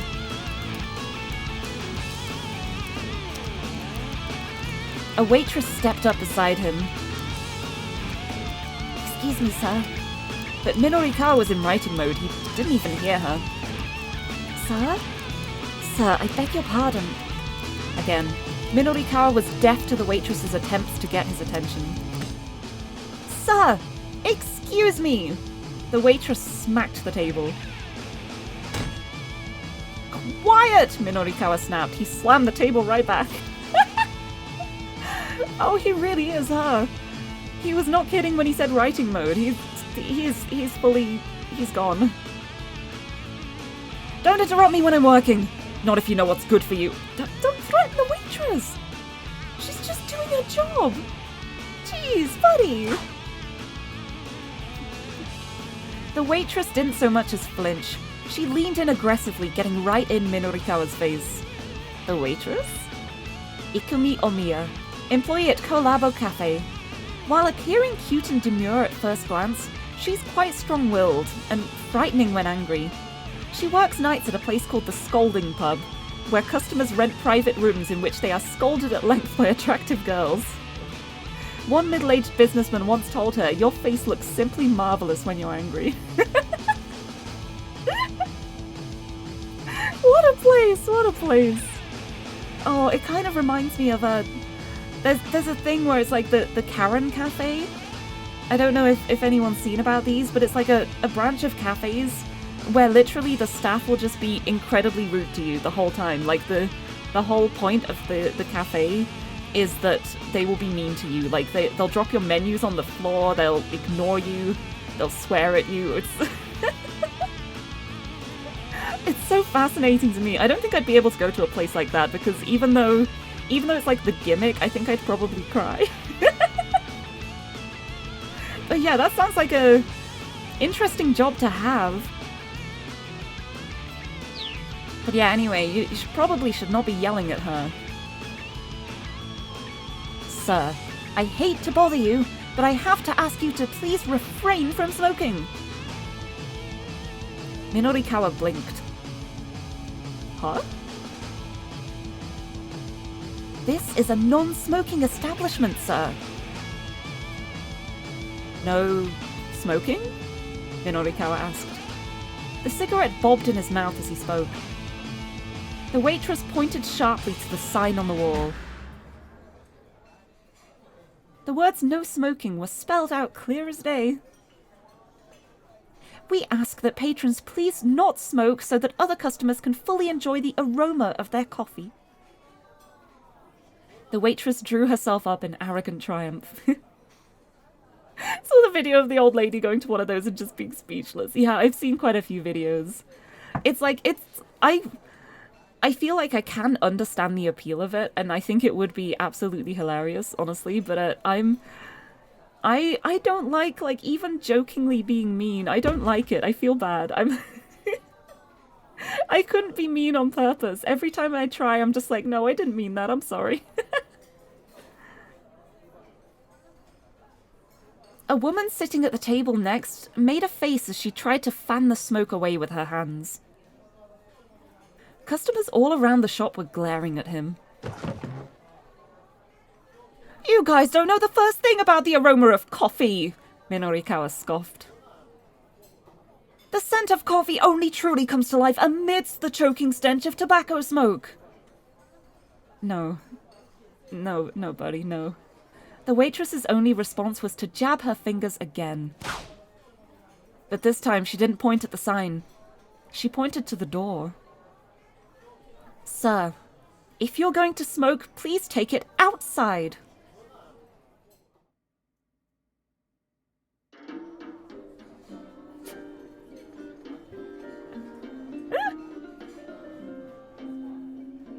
Sometime later, sitting inside the Café Lautrec. Oh no, where do we recognize that name from? That is 100% the cafe where Kano's fiance and fiance's father are. Minorikawa lit up his third cigarette. Oh my... wow. At last, a safe refuge. It had taken him quite some time to find a place that allowed smoking after he got kicked out of the first cafe. Place that allowed smoking. In recent years, many cafes and restaurants have phased out the concept of the smoking section in favour of prohibiting smoking across the board. This makes a place like Lautrec especially important to smokers. There are large air vents in the ceiling to help keep the interior more agreeable for those who do not smoke. It's so funny playing this game, like, in the current day and age, because I don't feel like there are many buildings that even allow smoking inside anymore. Like, it's, as time has gone on, it's way less, like, allowed? Also, thank you for the posture check! I will have a big stretch. Sit up straight. But yeah, this game is quite old by now, but yeah, it's something that... I'm trying to think, I can't think of a place near me that does allow smoking inside. It's always just like only outdoors for smoking. Like you'll get like the little smoke shelters and stuff and like smoking areas on the outside, but never inside. Anyway, it's good to know that this cafe is especially catered for smokers, huh? In Spain it's totally prohibited, and in Berlin only nightclubs allow it. I see. Yeah, I'm pretty sure it's not legal anywhere in the UK. And Mook, nice to see you. Welcome, welcome. Yeah, I've seen like almost like bus shelters. I've seen a couple of those from time to time, where it's like a designated smoking area, but it's always like away from buildings, very very far away from the buildings themselves. But yeah, I can't think of a place. I can't think of a building I've been inside with people smoking for quite some time. Now he was in a rush to make up for lost time. His fingers flew over the keyboard at lightning speed. The more he wrote, the harder he focused. At this rate, he'd have the story wrapped up in no time. Today, you hear me? A voice intruded suddenly on his awareness. One of the other customers was shouting. You're breaking up with that fellow today! Oh no, we know who that is. Minorikawa's fingers drifted to a halt. Oh, there he is! There he is! That's Kano's fiancé! And Kano's fiancé's dad, who disapproves of the relationship. Oh no. Oh dear. Oh no. Also Noi! Hello! Welcome, welcome. I don't see how this can go badly, knowing Minorikawa and his... attitude. Time to not make a scene? Yeah, preferably? I can't see it happening that way, but... He looked around to see where the voice had come from. An older man, red in the face, was shouting at the young woman who sat across from him.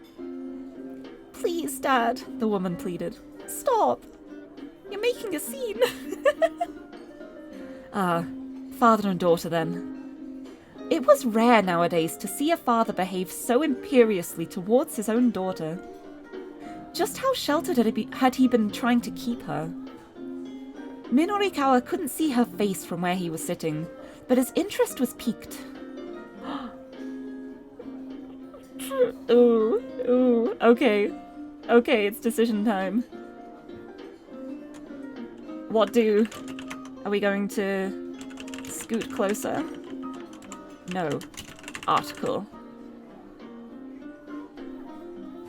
There we go, the poll is up.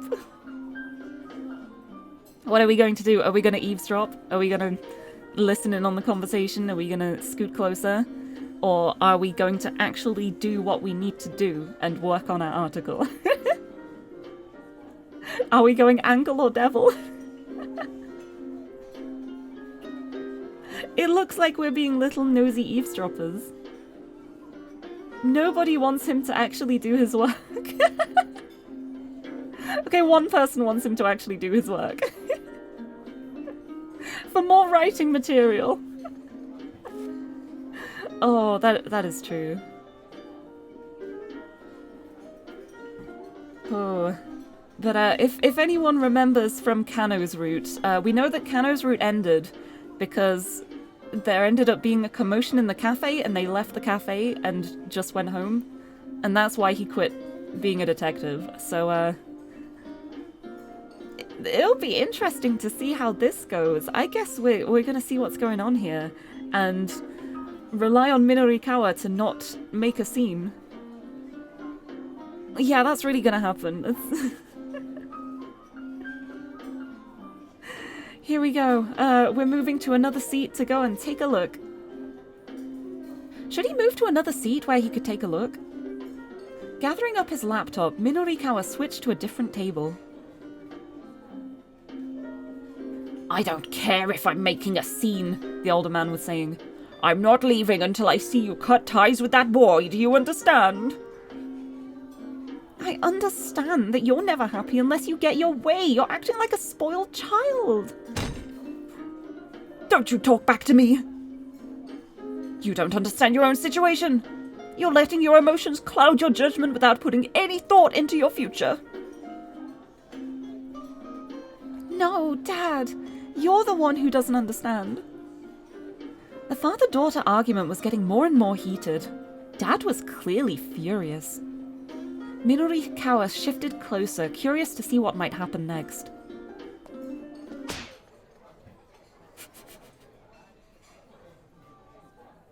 Oh no. Then he saw the daughter's face and gasped out loud. Oh! Hey, I know you! I see. You're on TV, right? The father scowled up at him. You must be mistaken, he said gruffly. No, I'm sure of it, Minorikawa said. What show am I thinking of? What is with his expression? He's excited. He thinks he just recognized a celebrity. The young woman seemed disconcerted by his enthusiasm. Who was she? He called out to a waitress who was passing by. Hey, miss, do you know this girl? She's an actress, right? It's right on the tip of my tongue. The waitress ignored him, but Minorikawa was undeterred. I know this. Weren't you in one of those TV dramas or something? TV dramas? Minorikawa is probably thinking of a series starring Masami Nagahama, possibly Operation Colcots, The Last Frenchman, Touched by a Tuna, or Sailor Moon Pies, all of which received high viewer ratings and are fondly remembered in the public consciousness. Right, we're leaving, the father grumbled. He rose from his seat, radiating aggravation. Huh? The young woman said. But... Not waiting to hear her objection, he grabbed her by the hand and stormed out of the cafe. Hey, hold on! Minorikawa squawked. His plea fell on deaf ears. All he could do was watch them go, then shuffle back to his seat in disappointment. Good job. Good job. What if it wasn't a drama but something a little more awkward to discuss? No, it's... One of the funny, one of the running jokes in the series is that Kano's fiancé looks just like an actress. Like, every time he shows someone a picture, they're all like, oh wait, isn't this that actress? What's her face? And every time he has to be, no, that's Rumi, that's my fiancé. And it happens every single time, but she's not actually that actress, she just looks identical to her. And here, it's turned out quite well, huh? And thus our detective Kano becomes a farmer. Good job, Minorikawa, you ruined everything. Damn it, what was her name? I should have asked for her autograph. Mumbling under his breath, Minorikawa went back to typing. And here is a perfect example of one of those choices that doesn't affect this route. It affects a different one. Thank you for the hydrate too. I will have a sip of my drinks. What's that?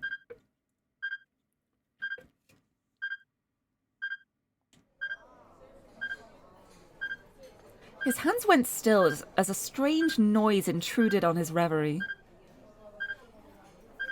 Whatever it was close by. What in the world is that sound? I found the source of the ticking! It's a pipe bomb! Oh, okay. It's time for another decision, which probably doesn't have any kind of consequence. What do?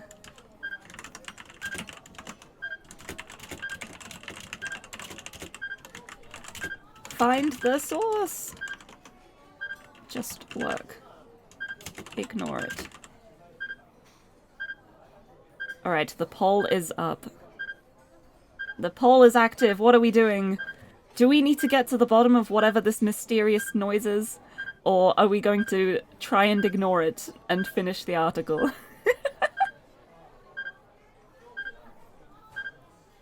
Wait, I love how many people are voting to just ignore it.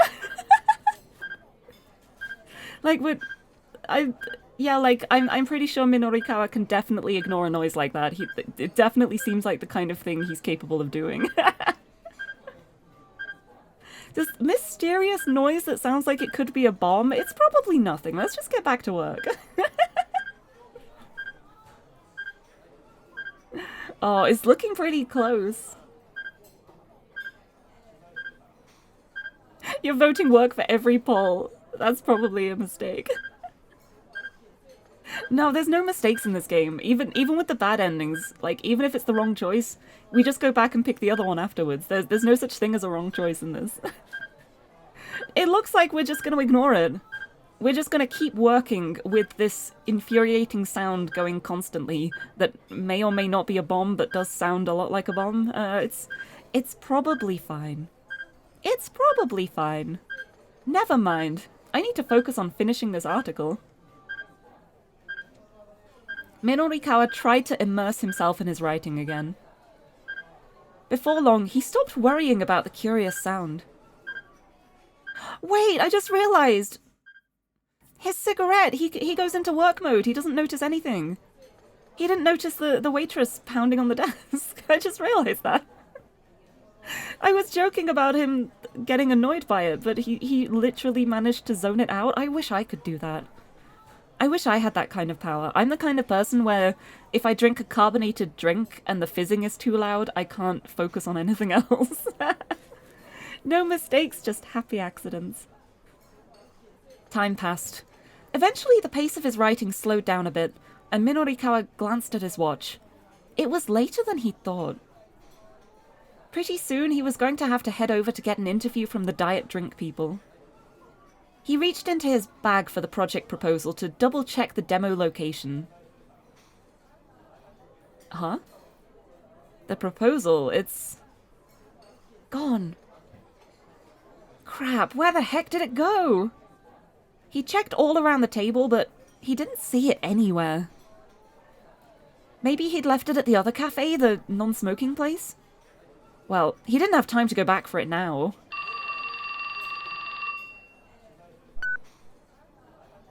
Beep beep. His phone rang. What now? Minorikawa snapped as he answered it. A tiny squeak came through the receiver. It was followed by the sound of sniffling sobs. Oh no! Chiaki, no! I'm sorry. Chiaki? Was she done with her interviews, maybe? Is that what he really thinks upon her crying down the phone and saying sorry? It's no use. People won't stop to talk no matter how hard I try. Her voice broke up into further sobs. Oh, come on. This again? Really?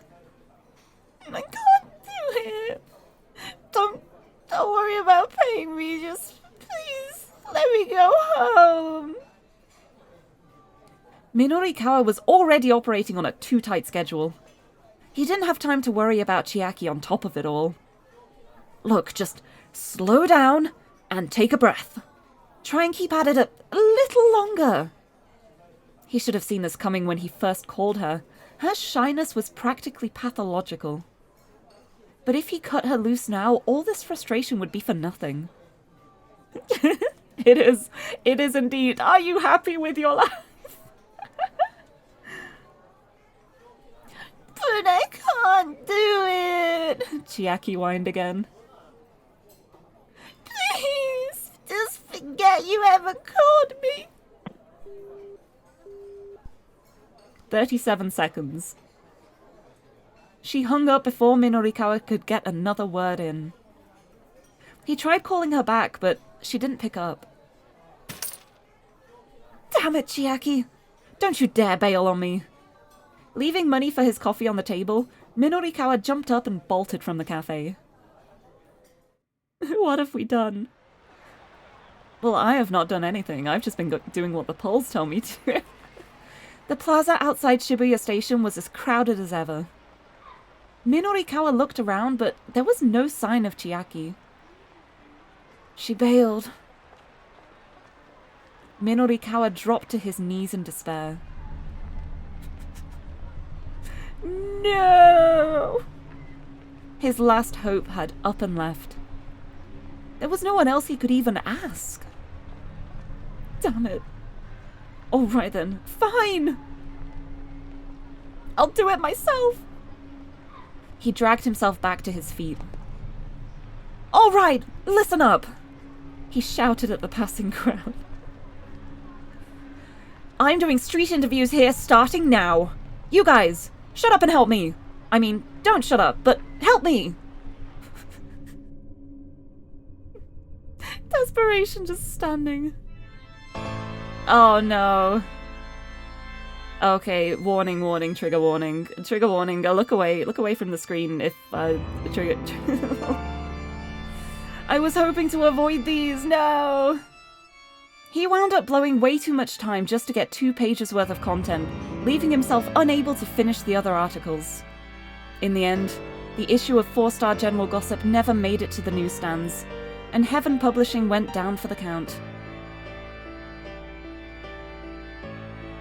Oh boy. Just get out of the screen, thank you. Oh, I was hoping I'd be able to avoid that. I avoided, like, the worst one. Of those, there's one ending that's, like, even worse than that one, but, yeah, that escalated quickly. Anyway, now we know we need Chiaki on board. We need to make sure. We need to make sure. Hold on, I need to double check something.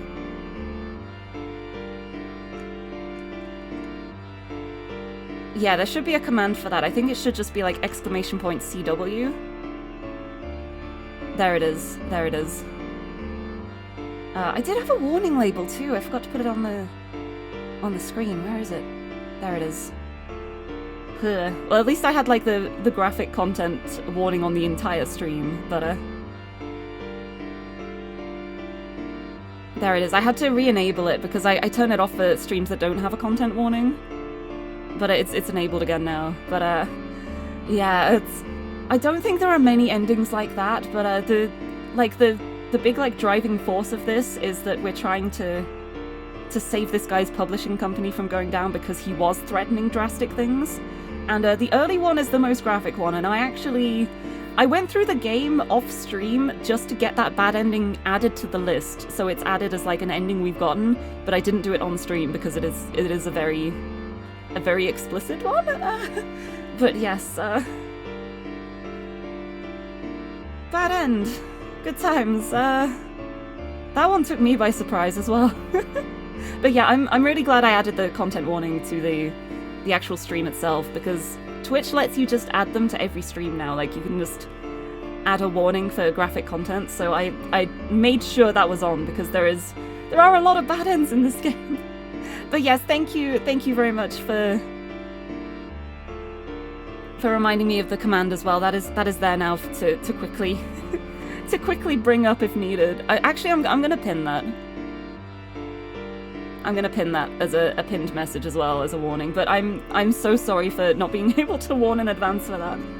Like, I was thankfully able to avoid the other one because of knowing about it, but I forgot about that one. I think because the thought of being mean to Chiaki, like, never occurred to me. Right, let's go back and make sure that doesn't happen. Anyway, we know for that the reason why that happened is because when we were going through Kano's route, there was an option. Which option was it? Was it this one? Yeah, there was an option to question a suspicious young woman. A very suspicious young woman, and of course we burst over and demanded to know what she was doing. So I am now going to fix this moment and go back here. What? The girl? Asked Kano. Yeah. Wanna go hit her up? Sasayama could only mean one thing. Questioning her. Yeah, last time we came here, we made sure that Kano went over to question this suspicious young woman. And that ended terribly. It ended up with her having a nervous breakdown. So we're not going to do that, because we know for a fact that she's not involved here.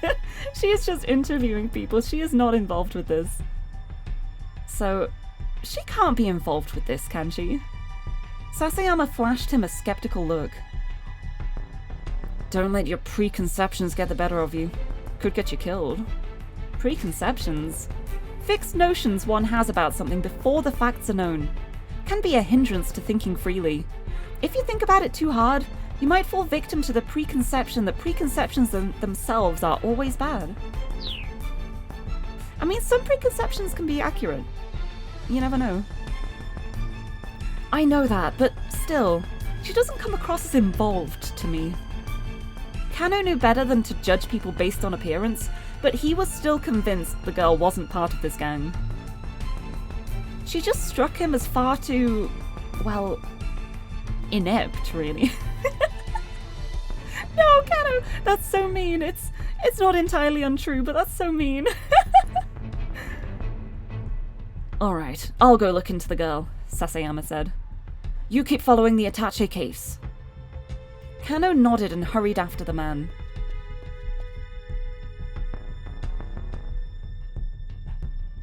The man's black garb made him stand out in the crowd at the intersection.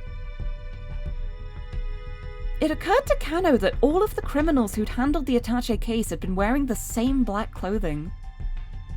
That fact made the whole situation even weirder.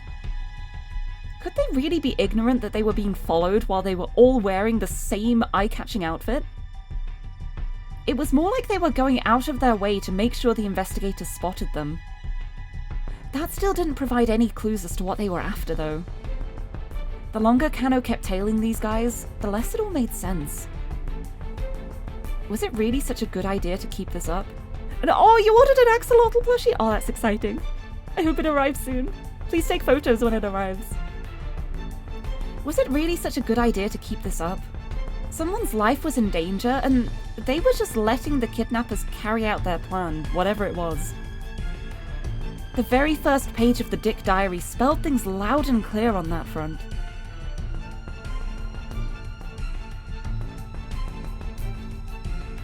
Dick Dictum number 1. Never lose sight of what you're supposed to protect. Ever. Right now, the single most important thing was ensuring the hostage's safety. The beloved Dick Diary. With all of the Dick Dictums inside. This was a situation where Tatano would have stuck to his guns for sure. Kano thought back to that day 3 years ago. Oh, is this the same flashback as before?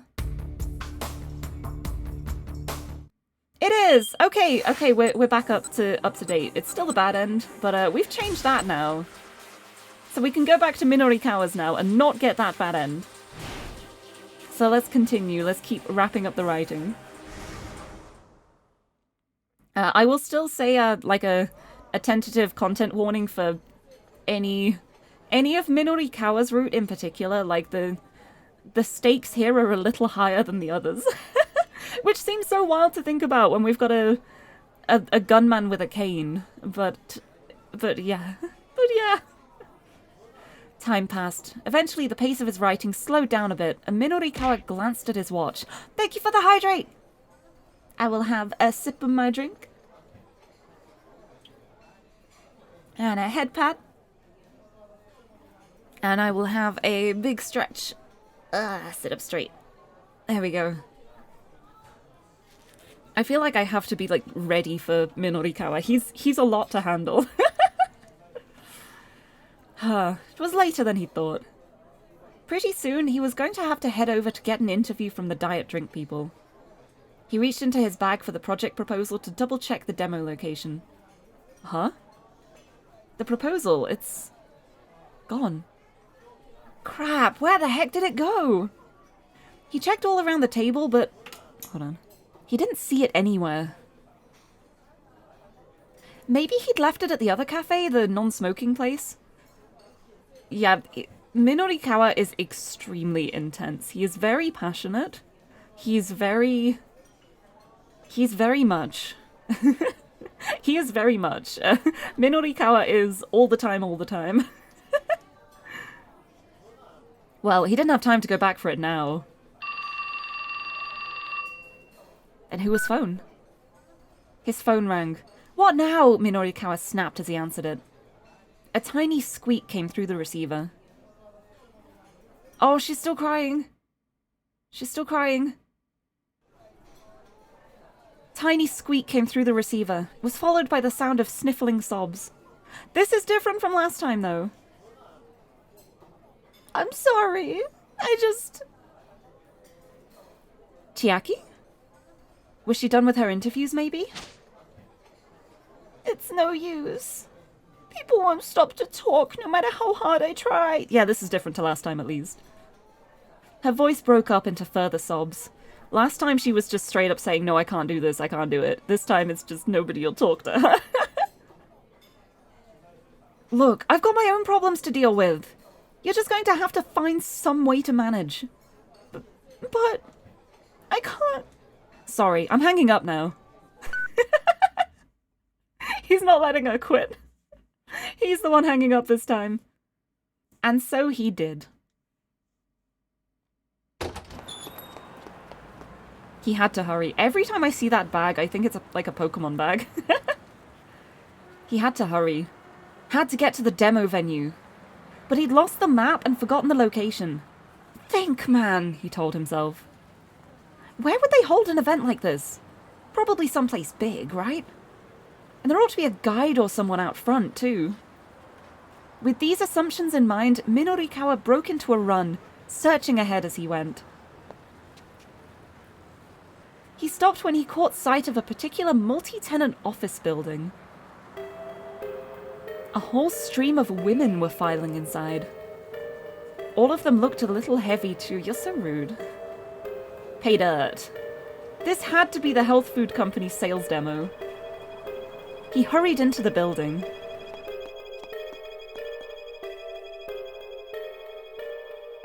They don't even look heavy though, that's the thing. It's so rude. The women were queued up and down the hallway. Queued up down the hallway. This was definitely the place then. More confident by the moment, Minorikawa made his way up the stairs. Finally, he reached the front of the line.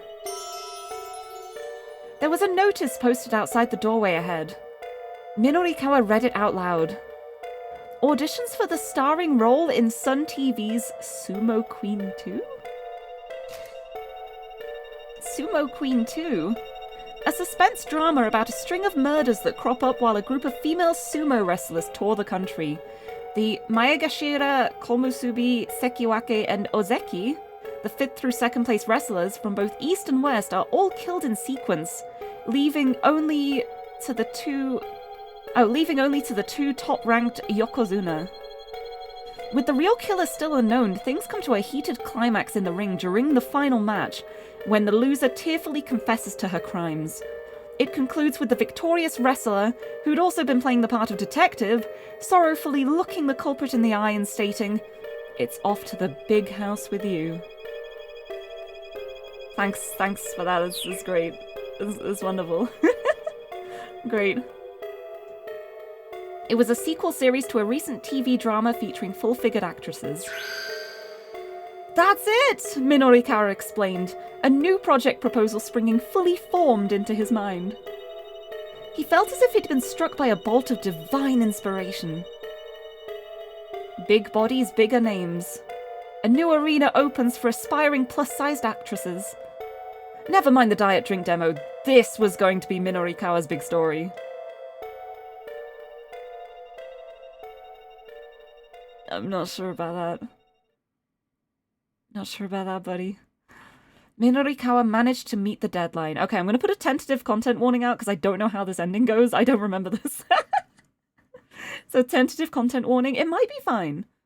It might be absolutely fine and Sumo Queen becomes the next big thing. We will see. Minorikawa managed to meet the deadline. The show, however, wound up being a massive flop. Sales of that issue of 4-Star General Gossip were likewise lackluster. Yeah, I don't think this is going to end well. With an unprecedented number of copies going unsold. Yeah, it's the same scene. Please look away if this kind of thing affects you. Mr. Toyama's debts continued to spiral out of control, and before long, Heaven Publishing was no more. Let me close that damn scene. There's no need for that. My biggest gripe about this game, it just keeps happening. Bad end. Sumo Show does massive belly flop. Anyway, I kind of expected this because we were picking all of the wrong things to do with Minorikawa, but yeah. No, this is Chiaki got all the interviews that time. We're fine on that front. This is a different decision that was made. He lost his proposal. He lost his proposal plan thing. And I'm guessing it's probably when he got up to change seats to go to a different table and cause a scene and make the others leave the cafe. So you know what we're gonna do? We're gonna not do that. We're gonna go back and we're not gonna do that. Third time's the charm, right? God, I forgot about how many endings there are here. I'm so sorry. Here we go. Father-daughter. Duo having an argument. Here, should he move to another seat where he could take a look? He should not. He should not move to another seat because he's probably going to drop papers along the way and forget the location to the diet drink sales thing. No. He reminded himself that he needed to finish his article. We're finishing this darn article. Besides, if this young lady looked anything like her father, he'd just as soon pass. Wow, that's so rude! Oh my god, Minorikawa, please! Minorikawa went back to his typing. It took a few minutes to re-establish his writing groove, with the two still bickering across the room. But thankfully, he soon regained his focus.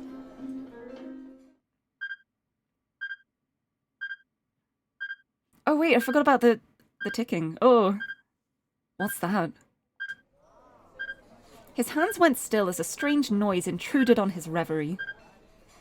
Whatever it was close by. What in the world is that sound? Should I do another poll? Hold on, I'm gonna very quickly check the map. Okay, this still leads to the bad end, so you know what? We're doing the other option here as well. We're not just going to work. We're gonna find out what this BP noise is. I need to get to the bottom of this or I'll never be able to concentrate. Here we go. Just where the heck is that sound coming from? He searched his surroundings for a moment and quickly discovered that the noise was coming from his own bag. Hello? He pulled out one of the most important tools of his trade. A bug detector. Hello! An instrument for finding listening devices. Since wireless listening devices emit radio signals, bug detectors are designed to use wide area receivers to reveal their presence. Using a detector to find something in this fashion is known as fox hunting. I don't need to hunt for foxes, I've got mine right here. Neat, but why does he have that? Because he's Minorikawa, damn it. Of course he has it. I feel like it just makes perfect sense. He could pull literally anything out of that bag and I would just be like, yeah, of course he has that. Just anything makes sense with him. He's everything. He's too much. Anyway, it was on and it had picked up a signal. To a reporter, information was life. That made owning a bug detector a sensible precaution in his line of work. Oh, there we go. He's explained why he's got it. With the device in hand, Minorikawa casually scanned the area. Eventually, he zeroed in on the signal.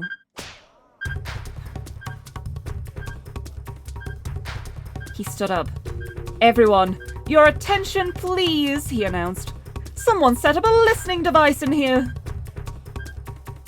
"That's Asawa's wife, wait." Several cafe patrons turned their heads in disbelief. A woman wreathed in pungent perfume flashed him a disagreeable look. "Oh, come on, that's ridiculous," she huffed. "There's something fishy going on." "The only thing fishy right now is you," the woman declared disdainfully. "Why don't you get out of here and let everyone enjoy their meals?" "No, I smell a scoop." "You what?" "You, what's your name?" "None of your business, that's what. Now hurry up and stop that awful noise."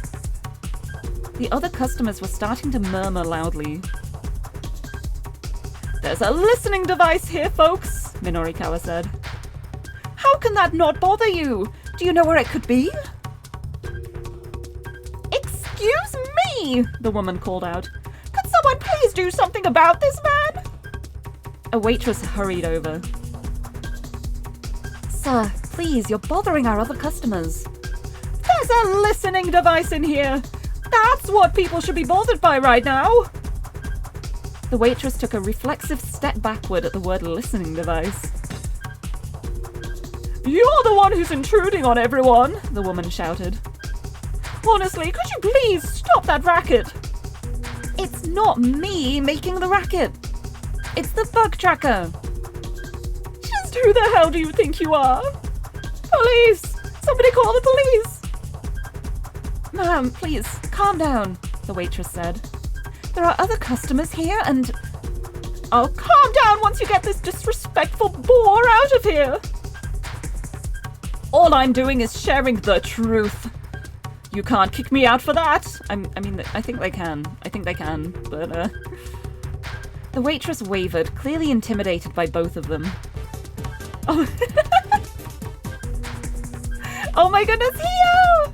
Hello, welcome! Welcome, how's it going? Thank you so much for the raid. You've joined at quite an intense moment. Hi. Hello, how's it going? How was the hotel renovator? I hope you had a good stream. Thank you for bringing the raid over here. This is such intense music for a raid. How's it going? For anyone who's new here, hello! I'm Lirie, I'm a pink-haired catgirl from the UK, and I usually play comfy games or puzzle games. But at the moment, I'm playing a really intense visual novel, and stuff is happening. So this is like my 5th stream of this, so you may be a bit confused if you don't know the story behind it, but this is an incredible game. Highly, highly recommended. Please be aware of the content warnings, which are pinned, but yes, it's a really good game. But, oh, it's so good. It's like House Flipper, but better. Oh, I need to get it. I've had it on my wish list ever since it was announced. I really love the look of it. But I'm glad you had a good stream, though. I might have to go back and watch your VOD and check it out. I need to check it out. I love those kind of games. But thank you so much for the raid. I'm so sorry about the ominous beeping. It's a bug tracker. There's a listening device in this cafe, and they're having a fight about it and causing a commotion because all this guy does is cause commotions. It's been his whole path so far. Oh, it's so pretty. Oh, I definitely have to check it out. Oh, I really want to play that though. I'm so glad it's good. Like, I thought it was going to be good looking at it, but it's always nice like getting confirmation from someone else as well. So I will have to check that out. But thank you so much for the raid, yes! Go get some food, go have some lunch, but thank you for bringing the raid over here, and I will fully understand if anyone doesn't want to stick around after the raid, but if you do, it's story time! We're reading stories, it's great. There've been bad ends, but we won't talk about that.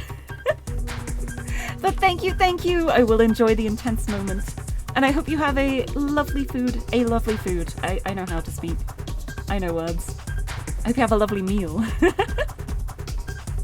But thank you, and welcome, Raiders!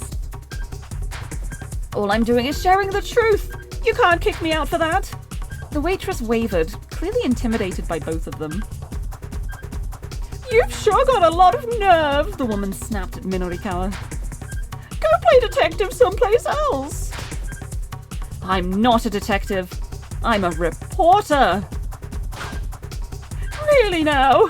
By far my least favourite profession. Oh ho, and why is that? Did someone write a story about you, lady? Got skeletons in your closet? You shut your mouth! How dare you!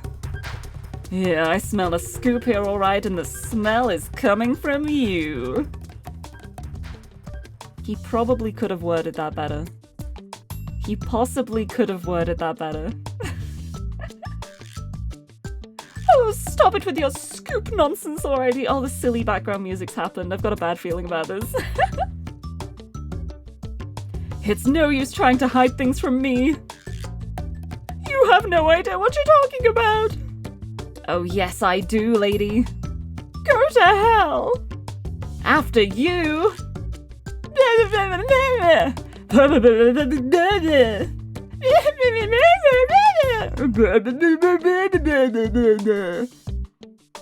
As they shouted over each other, their words blurred together until they were barely words anymore.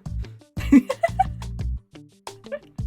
to go AFK, but you came back. You did come back at the perfect moment. This is glorious. The onlookers could hear only indistinct, meaningless raving. And still the yelling went on and on and on. Eventually there came the sound of approaching sirens. But even when a police cruiser pulled up outside the cafe, the two didn't slow their bickering. Frozen Moon Soul, hi! Yes, hello, welcome. Are you here for this incredible storytelling? This glorious, well-crafted, well-written story? Hi. You're here just in time for a bad ending. As soon as the music started, I was like, yeah, this is a bad end. Number 22, sniffing for a scoop. I guess we should not pursue the bug.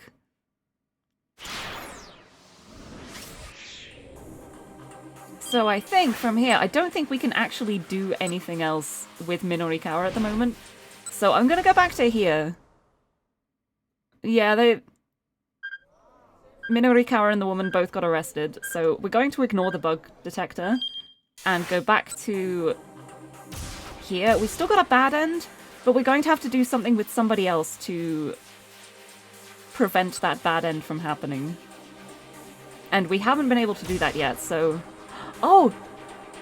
However, now that we didn't cause a commotion in the cafe, we can continue with Kano's route now, which was the bad end before because, of course, they ended up leaving the cafe because of Minorikawa making a big fuss.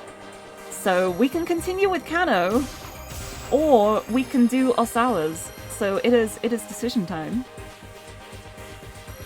Whoomst. Are we gonna go for Kano? I just wrote Kanko. Oh, let's get the poll started.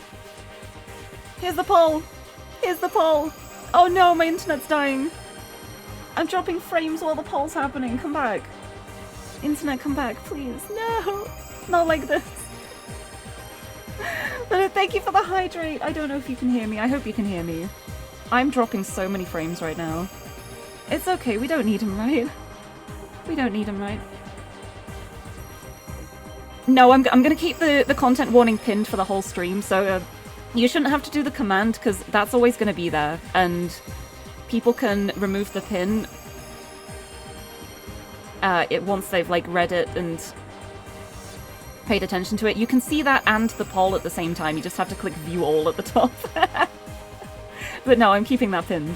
But it seems to have stopped dropping the frames again now, so I am back. I am finally back. Yes, are we going to go for Kano, continuing Kanos, or are we going to start Osawa's? It looks like it's Osawa time! Because he's the first one who we haven't started for this time block yet. So it's nice to finally get the chance to see how he's doing as well. And Jester, hello! Thank you for the redeem! Thank you for the Uwuctionary narration! Okay, before it's Osawa time, we have a bit of Uwu voice. It's sad dad time. Here we go. Osawa. No, it's okay. If a raid happens, I can point out the pinned topic. Just be like, please pay attention to the pin. The point of having the pin in the first place is so we don't have to keep posting it. But thank you for the Uwuctionary narration. We have the letter G. I'm gonna open my dictionary. Hello. And the word we have... Wait, no. No, why is it this one? Hi. I am so sorry. Thank you for the Uwuctionary narration redeem. The word I got was gloop. Gloop. A noun. An informal noun. Sloppy or sticky semi-fluid matter. The adjective is gloopy. I can't believe it was gloop. What a word to land on. The one before it is gloomy. Which is a much nicer one. Oh, I'm Chibi too. Hi. Hi, yes, thank you. Thank you for chibifying me. Let's do gloomy as well. Gloomy, adjective. 1. Dark or poorly lit. Or 2. Causing or feeling depression or despair. It's an adjective. Thank you for the Uwuctionary narration redeem. And S, thank you for the chibi redeem. I am small now. I am just a bean. I'm just a little bean ready for Osawa's path. I can't believe I opened the dictionary, because like the way I do it is I have a physical dictionary and I just open it to the letter and then put my finger on the page. And it was gloop. It was gloop. Of all the words. Like, I'm amazed that's even in the dictionary in the first place, to be honest.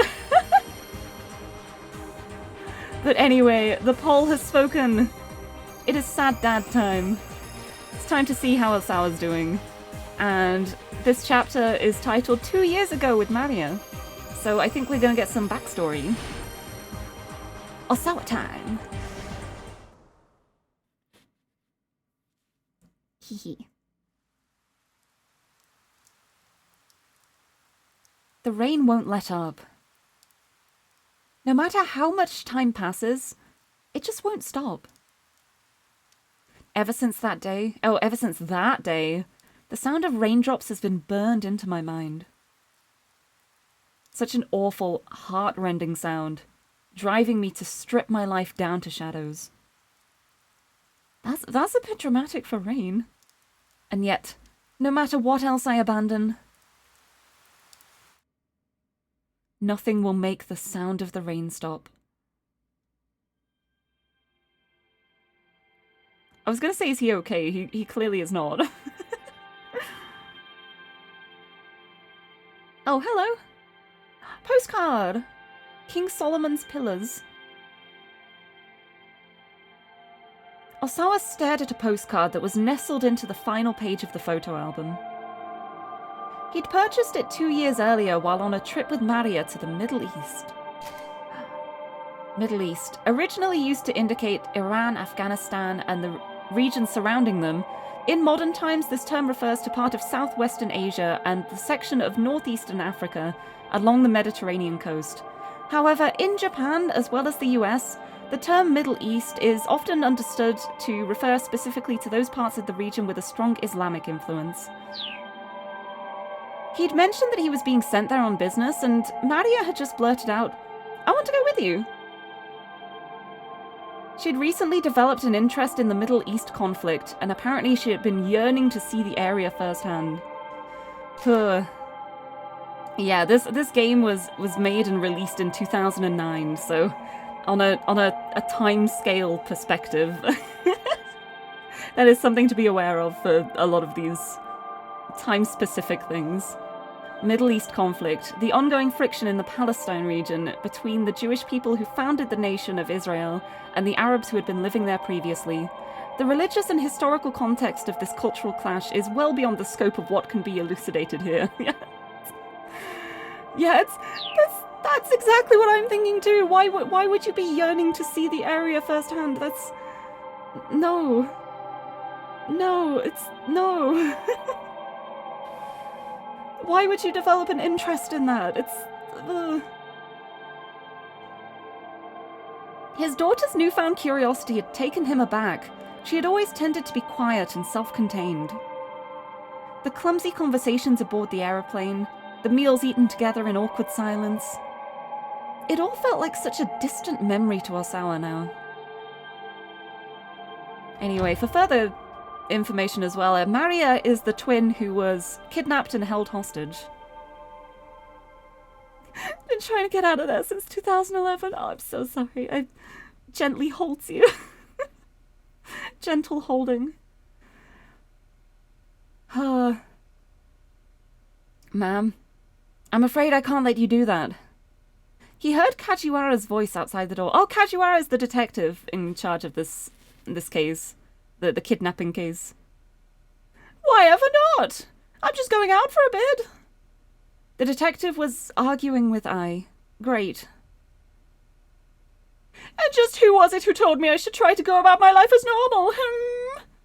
Osawa's wife sneered. I cannot stand this woman.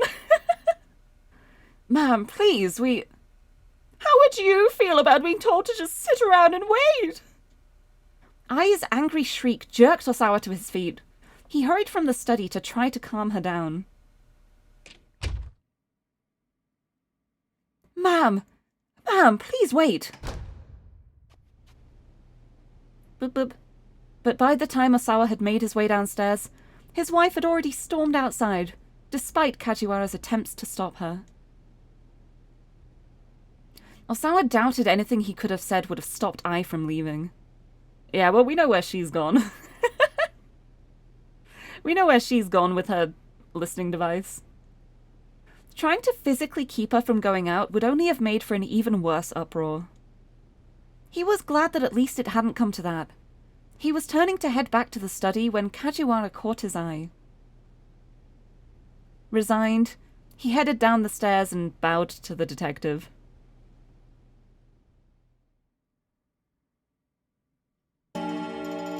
Oh god, that startled me. Bong. Any idea where she's going? Kajiwara asked. I mean, at a time like this? Osawa shook his head. I wouldn't know. I didn't think so. You know, your wife really is something else. Osawa arched an eyebrow. That's one way to describe her. A rather rude way, as a matter of fact. I mean, it is kind of, yeah. This game is so bizarre to you. It is! It's a really bizarre game, but that's why I love it. And it's like, it has so many moments, and you go through it and you're like, why is this happening? What does this have to do with anything? But then they all like tie together so beautifully, and I love this game. But it is very bizarre, and there are definitely some bad endings that literally have nothing to do with the game, but I still like them. But yeah, she's incredibly rude, yeah. And I mean, when she heard that one of the twins had been held hostage, she didn't even care about her safety. She was just like, well, what about the money? And they said the handover happened and the money was taken. She was just like, when do we get the money back? She didn't care about the girl's safety at all. She was just like, well, where's the money? Yeah, the uncanny valley phenomenon upon seeing actual people. Oh, I love the actual people in this. I think it's so interesting how every single scene is photos. It's so cool. But yeah, there's definitely a different feeling with games when it ends up having, like, live action sequences. Like, I love FMV games, but they have such a different feel to me. Oh, no offense intended. It's just that ever since this case started, you've both been holed up in your own respective rooms. The more Kajiwara spoke, the more irritated Osawa became. What's your point? He demanded. I just mean, you haven't been having any, marital discourse? Marital discourse. According to one survey, in roughly 6% of households, discourse between spouses is largely non-existent. Various reasons for this were offered by the couples in question. Many claimed that they were too tired to have the energy to talk, or stated, we wind up fighting when we talk, or we have nothing to talk about. Oh, you're right, I don't have the Mimos as small, but it's okay, it's only a 10-minute one. I will be back soon. Be back to normal size when I am unshrunk, when the shrinking spell wears off.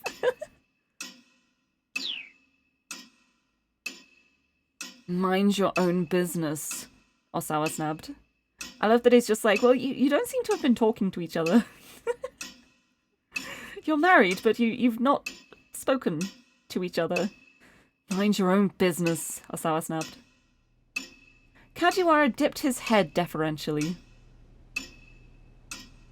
The two of us not talking isn't a new thing anyhow, Osawa added. I have a policy of not having pointless conversations. Oh, like this one. It is quite common for Kenji Osawa to make it through an entire day without having a single conversation. On many days, he opens his mouth only to eat or brush his teeth. His current record is a streak of 14 consecutive days during which he didn't talk to anyone. That's quite impressive. Oh! I'm big again! The Mimos are back! I am unshrunk. Hello! But thank you for the chibi redeem. I'm back. I have the angle and devil on my shoulder now, telling me what I should do so that I don't do it. But 14 days without talking to anyone, that's impressive. Huh. Yeah, guess viruses can't talk. It's very true. He doesn't need to talk. He's communicating with the viruses by studying them. Huh. It didn't look as though Kajiwara quite understood.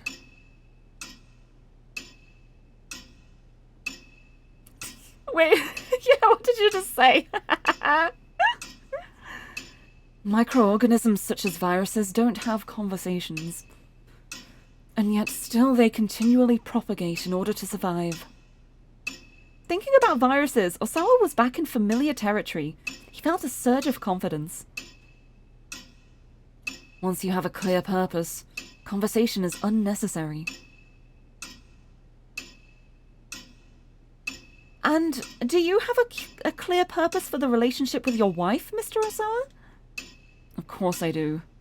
To be a family. Not sure about that one. I love that he also hummed. Arms crossed, Kajiwara struck a thoughtful pose.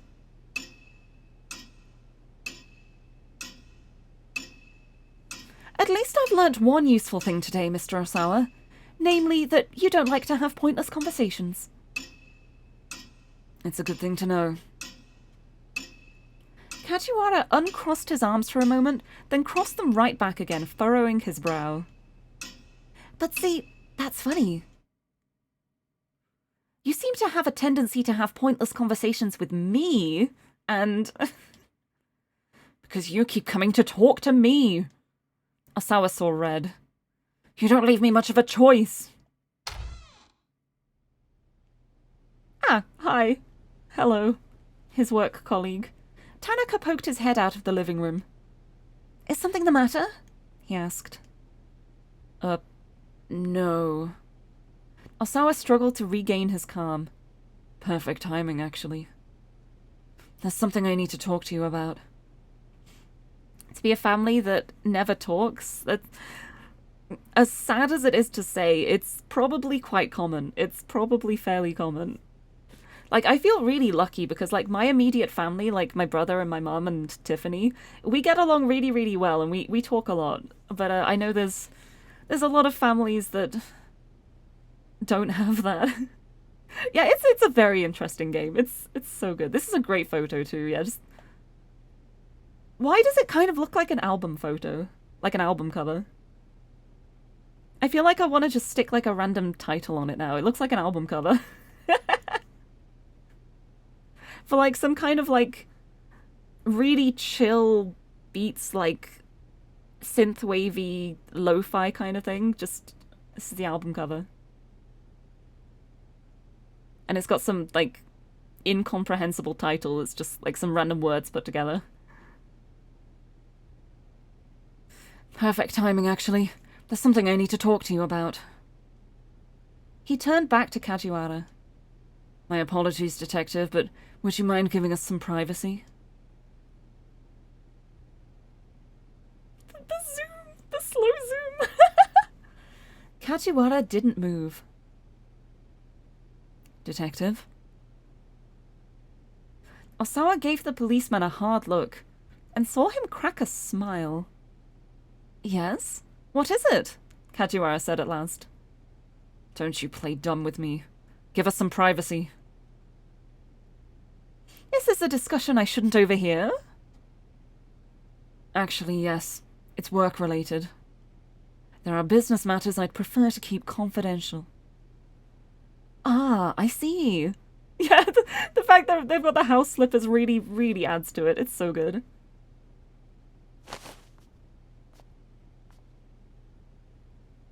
Reluctantly getting to his feet, Kajiwara slipped away into the living room.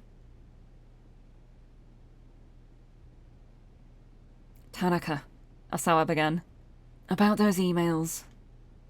He stopped abruptly.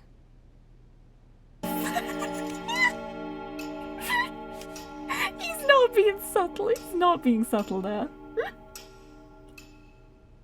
I mean, he did leave them. He did go into the living room. He didn't lie. Oh. Kajiwara had reappeared in the living room door. Staring right at them. What are you doing? Osawa demanded. Oh, should I not be watching? Osawa felt like he was about to burst a blood vessel. I mean, you never told me that I couldn't watch. Because it should be obvious. The detective made a scolded puppy face, then closed the living room door.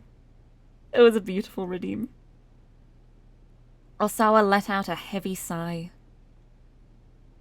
He'd never been an extrovert, but he didn't recall human interaction being quite this draining. No, it's okay, Osawa. I think Kajiwara just is a very draining person. Said in the most affectionate way possible. Yeah, Kajiwara is a very interesting detective. He's very... His methods are not very orthodox. I like him. Anyway, sir, Tanaka prompted. You were saying? Yes, about those emails. Something doesn't make sense. I don't understand how Mr. Makino was able to get the antiviral agent to anyone on the outside. Sharing an Okoshi Pharmaceuticals drug with external sources while it was still under development required the approval of an executive committee that included Osawa himself. There should have been no way the antiviral could be sent out without his knowledge. Tanaka hesitated a few moments before responding.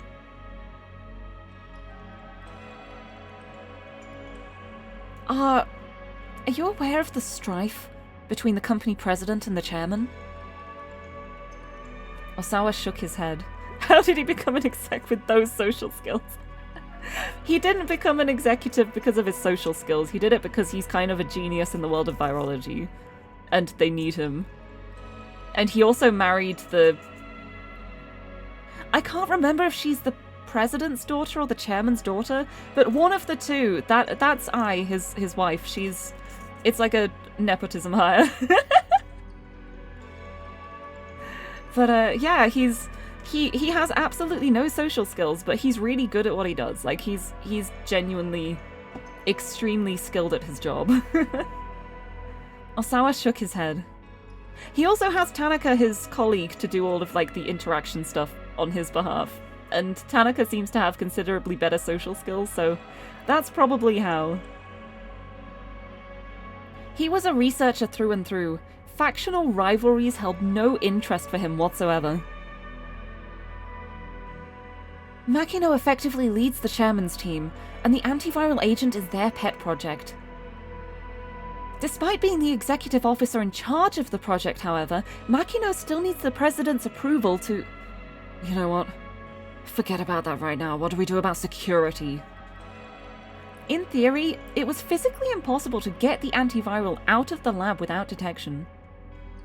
Entry to the biohazard laboratory where it was kept required fingerprint authentication from both Osawa and Tanaka. Fingerprint authentication! Wait, there's a video as well! Technology that allows an individual's identity to be verified by scanning the fingerprints.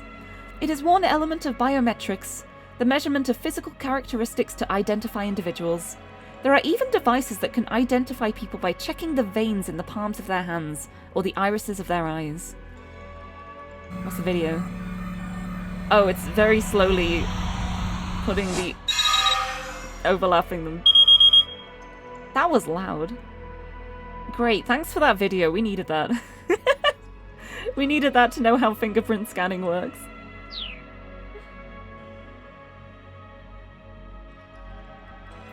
Oh, it sounds like half your D&D characters does one thing really well, sucks at everything else. Spoilers, the one thing is never social interaction. I love that. That's one of the things I love about D&D though. I think like it's always the funniest if there's one skill that the character is really good at and then another skill that they're just absolutely abysmal at and they're gonna fail every roll. Like it makes the story more fun. It makes it more interesting. Like you don't want to just win every roll all the time because that's boring. You want to have the moments where everything goes horrifically wrong, because then you have the fun of trying to fix it again.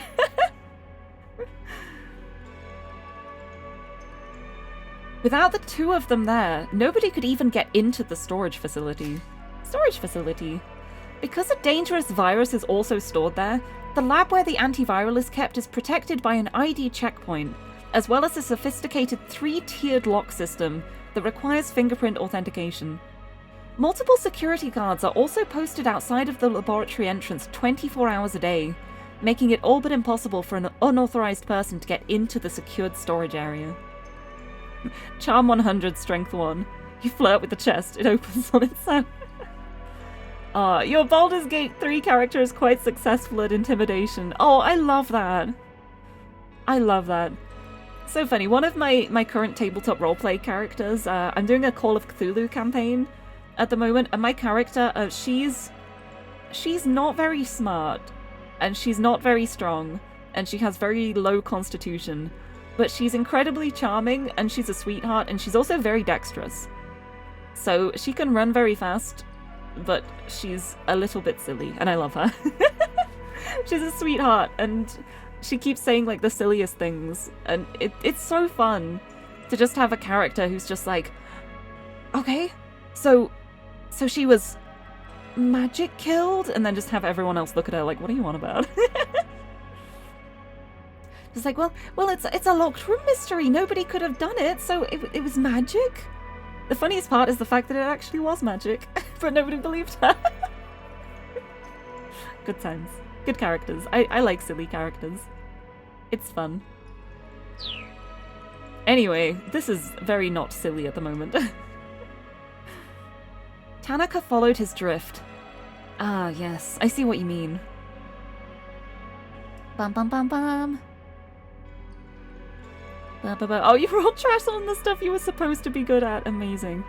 See, plenty of your characters are great at social interaction, but you suck at it. No, that's why. That's part of the joy of D&D, though, I think. Like, if you've got a good DM as well, then Like, I've had so many moments where I've completely blanked and I've said to my DM, like, Dottie would know what to do here. My brain is blanking.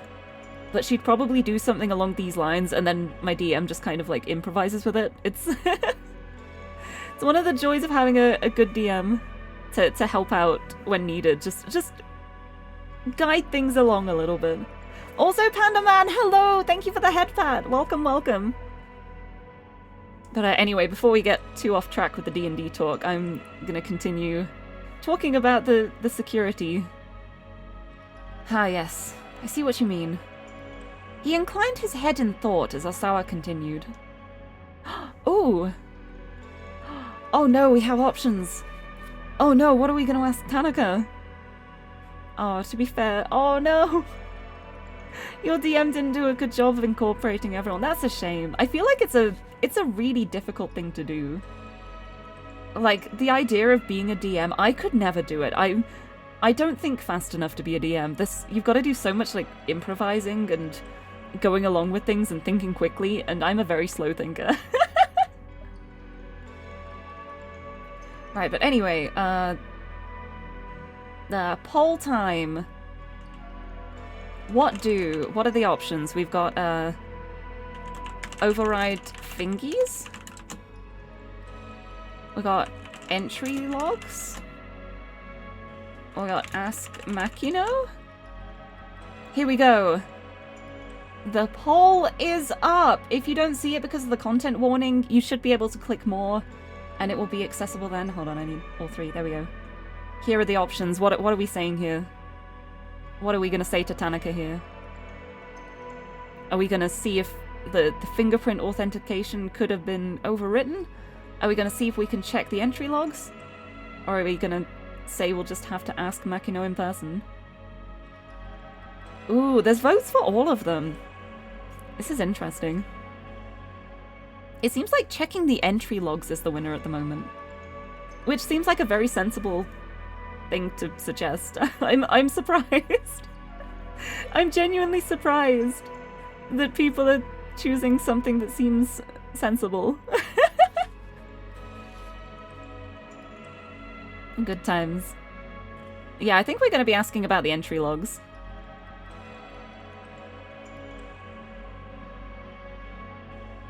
Yep, entry logs it is. Let's remove that, and let's check the entry logs for the storage section. Anyone who wanted to get inside had to present their ID card to the security guard on duty. It should be possible to check the computer logs to see if there had been any suspicious activity in the system. Yeah, oh, this isn't a flashback. The flashback moment was him remembering going on holiday with Maria. This is the present day. This is as everything is happening. It's not a flashback. It's like, while all this stuff is happening, he's waiting at home. He's got all the detectives here because of his daughter being kidnapped. And yeah, this is present time. It should be possible to check the computer logs to see if there had been any suspicious activity in the system. Tanaka shook his head. I already checked the logs, sir. There was no evidence of anything suspicious. You're welcome to check for yourself, though, if you're that worried. No, I believe you. Yet the fact was that the antiviral had been used for clinical testing. Either Makino had taken it from the laboratory personally, or someone working on his orders had done so. But how? Was there really some way they could have bypassed lab security without anyone else knowing? Osawa couldn't think how it would be possible. Oh my god. Oh. The living room door opened with a soft creak. It was Kajiwara, and he looked stiff and pale. Something terrible has happened, he said. Visions of tragedy flooded Osawa's mind. Maria... is she... Kajiwara shook his head. No, it's not that. What is it then? Osawa asked, his voice trembling. Sir... I need you to stay calm. Osawa swallowed the lump in his throat. You see...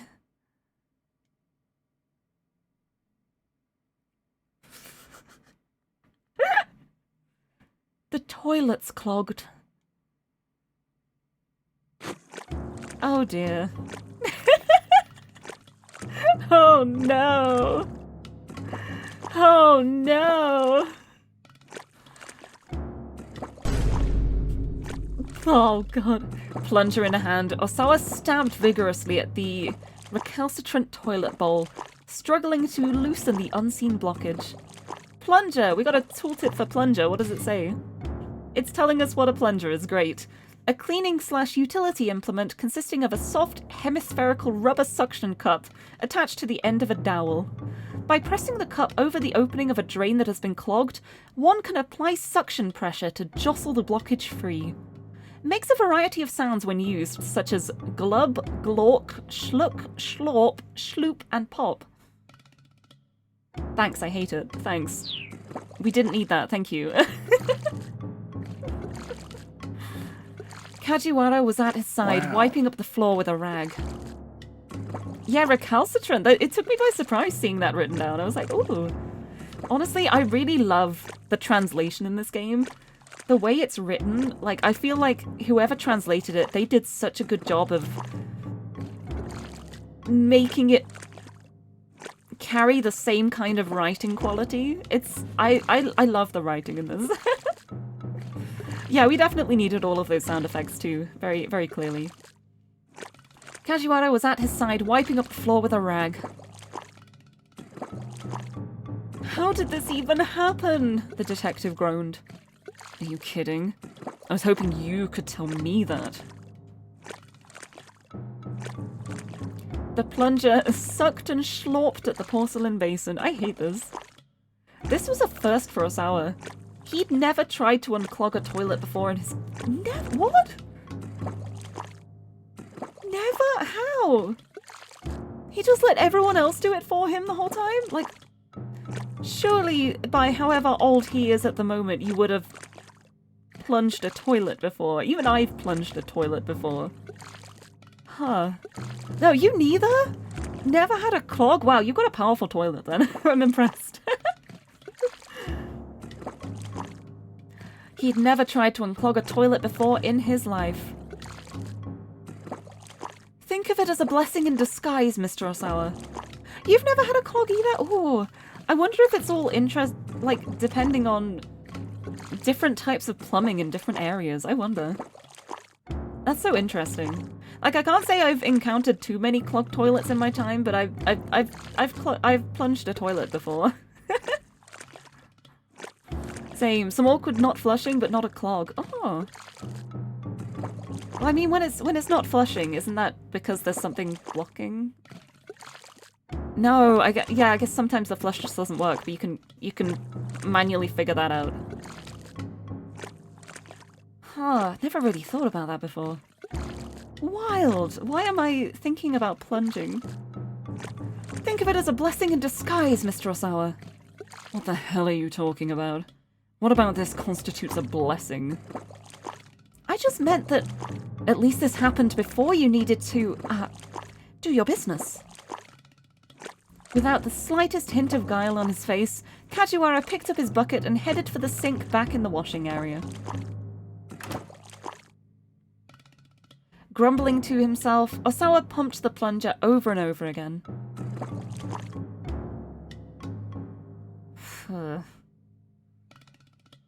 This was almost funny. Almost ridiculous, in fact. His daughter had been kidnapped, and he was stuck unclogging a toilet.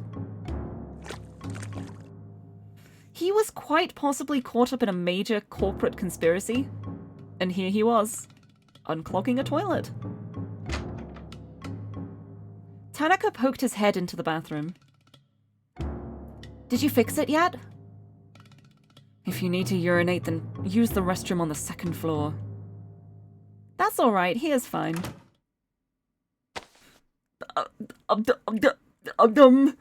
Tanaka stepped in beside him and abruptly shut the bathroom door. Hello? Excuse me? Now the two men were crammed together in the narrow lavatory. Why I was going to say it like laboratory. I don't know why. In the narrow lavatory. Hey, Osawa hissed. What the hell are you doing? Tanaka made eye contact with Osawa via the mirror. Oh my god, they're just looking at this in the mirror. Yeah, they must have had so much fun taking these. He spoke in a hushed voice.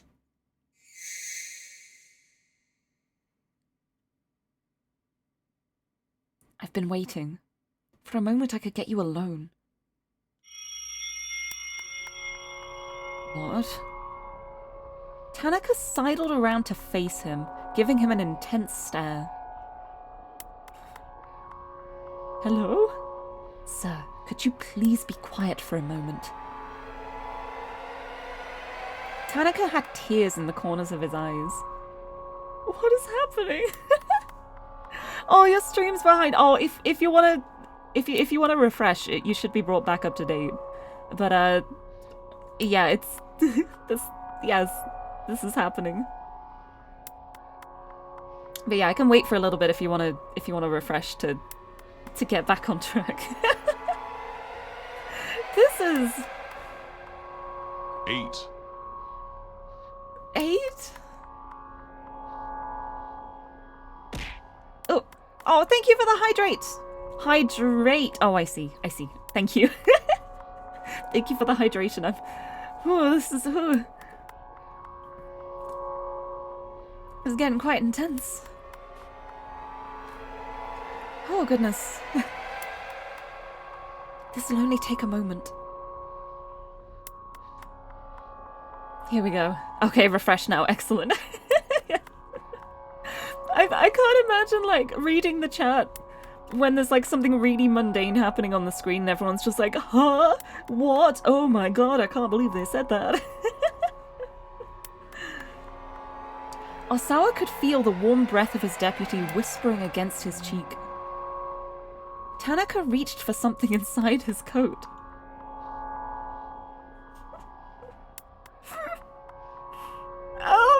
Closing his eyes? Are you kidding me? Okay, we have options. What do? Plunge him? No, plunger him. I'm not writing plunge him. No, that's a terrible idea. Plunger attack him. Push him out. Let it happen. ... Here we go. The poll is up. The poll has been created. What are we doing in this situation?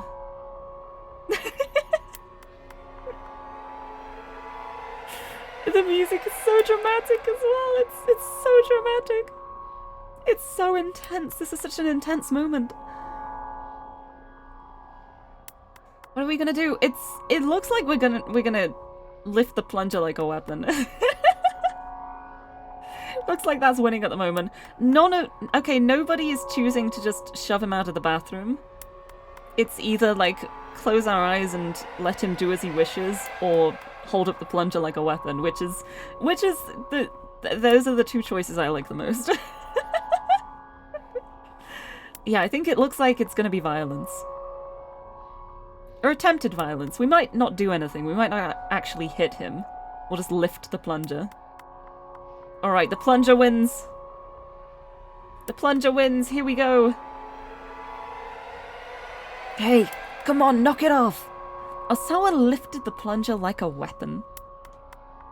Quiet, Tanaka chided again, taking out a cell phone.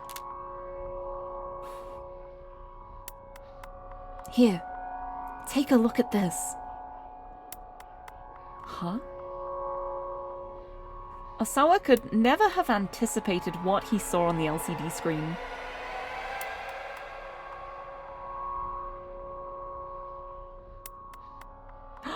Wait, we're locked already!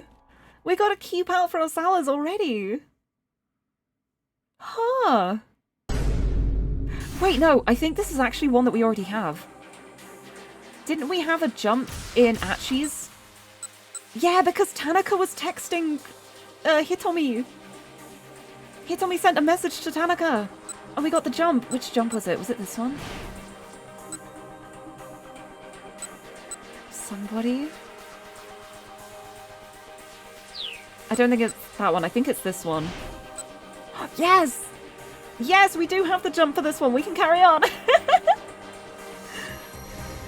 I thought we had. I thought we'd gotten this. But we hadn't even started his route when it popped up. Because she got a message from Tanaka and sent an email back. Achi watched over her, wild speculations running through his mind.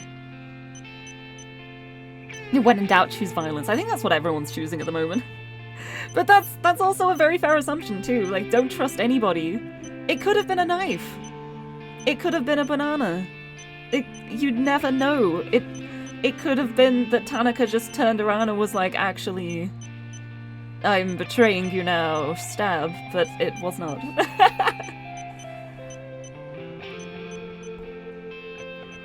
There was no way a mild-mannered young lady like her could be dating one of her father's co-workers, was there?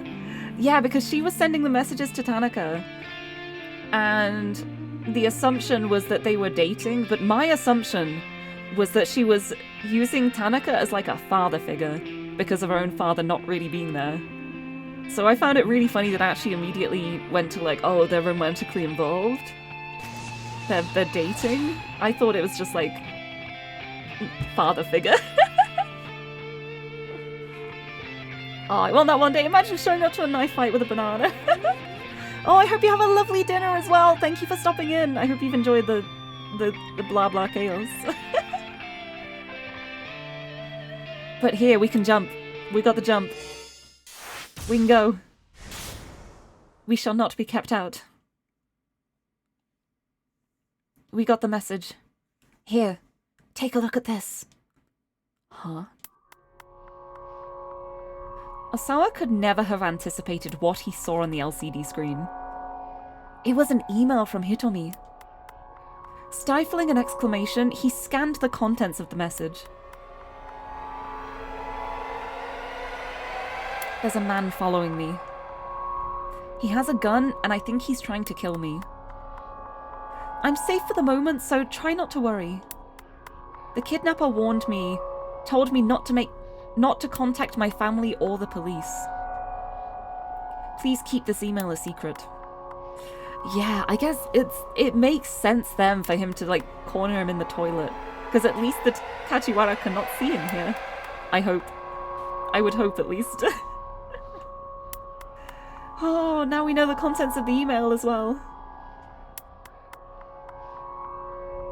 But didn't Hitomi give the kidnapper the ransom? Osawa said. What could anyone want with her now? Tanaka shook his head, uncertain. He wouldn't know any better than I would, I suppose. Do the police know about this? And if so, why haven't they said anything? He felt himself start to tremble as he searched for answers in Tanaka's silent gaze.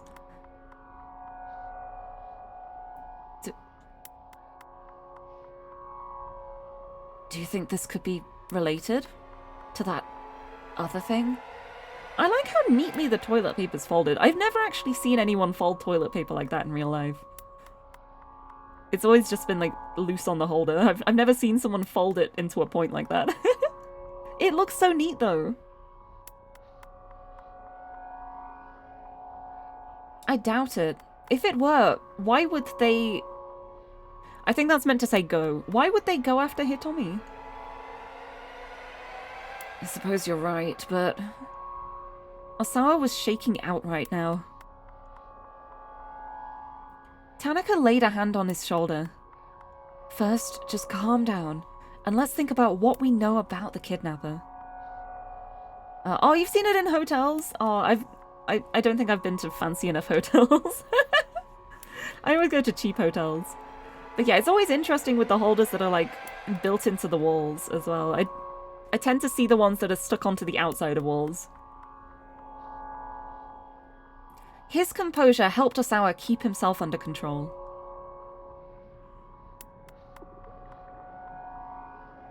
They've taken Maria, the vice director continued quietly, along with a ransom of 50 million yen, and now they're after Hitomi. His gaze sharpened. Sir, do you think this could be someone who holds a personal grudge against you? A grudge? Osawa considered. He couldn't think of anyone who would have a reason to attack him. He'd been too caught up in virus research since his time in school to have formed any hostile rivalries. I love that he's just like, I can't think of anyone I could have possibly offended along the way. Completely oblivious to the fact that he's probably offended many, many people along the time. He didn't have any enemies that he knew of. Maybe someone's jealous that I became head of a laboratory, he suggested doubtfully. He had held his position for years at this point. Why would that spur someone into kidnapping his daughter now? Has anything happened recently? Tanaka asked. Anything strange since you got back from overseas? Since I got back? Osawa's heart skipped a beat, then started pumping faster. The first thing that came to mind was the solicitation he'd gotten from the American laboratory. Also, why are we in the clogged toilet? This is the only place in the house they can probably talk without the detective over their shoulder listening. We saw what happened when they asked for privacy. He was in the doorway. It makes sense that Tanaka would try and find a moment to have like proper privacy and. Oh no, the camera. Oh, that is a good question actually. Wait. Yeah, the camera view is from inside the toilet. I guess it's because they ran out of camera angles. Like, it's a very small room.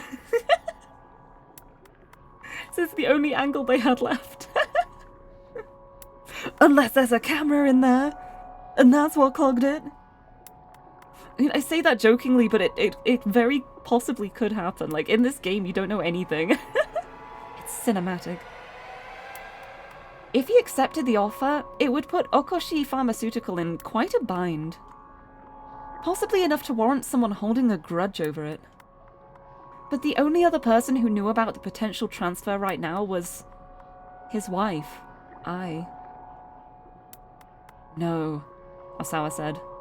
Nothing. Not that I can think of. He couldn't bring himself to discuss the transfer with Tanaka. He felt a surge of guilt for contemplating leaving his trusted assistant behind. His wife, dun dun dun. The wife who had a listening device in the cafe, which Minorikawa's bug tracker picked up on. That's definitely not suspicious at all, huh? If he did make the move to America, he planned to recommend that Tanaka replace him as department director. Still, he didn't expect that to make up for his abandonment. Alright, I'll see what information I can find then, Tanaka said. The kidnapper had forbidden any contact with either family or the police. But Tanaka was outside of that circle, and he knew how to handle himself with discretion. I'm sorry to have put this on you, Osawa said. And thank you. For now, let's see if we can get Hitomi to exchange some more emails. An uncomfortable thought suddenly occurred to Osawa. He blurted it out without thinking. Why do you have my daughter's contact information on your phone? Tanaka gave him a worried look. Sir, I promise I can explain once all this is over. That's a little worrying. That is a little bit of a worrying answer. And with that, he stepped out of the bathroom. That is a worrying answer. I don't like that answer. I don't like that response. Back to plunging, I guess. Something in the tone of his final words left Osawa to wonder. Could it be that Tanaka and Hitomi were dating? He hoped dearly for that not to be the case. Their age difference alone made the idea a disturbing one, let alone so many other considerations. Age difference! Mamoru Tanaka is 40 years old. Hitomi is 19. This makes him just over twice her age. This does not necessarily mean, however, that they could not date or fall for each other. Many couples with such an age difference between them wind up in a happy, committed relationship. Yeah, it's just that I feel like when the age difference is that big, the younger age needs to be a bit higher for it to not be weird. Like, there's a big difference between a 19-year-old and a 40-year-old than, say, like, a 39-year-old and a 60-year-old.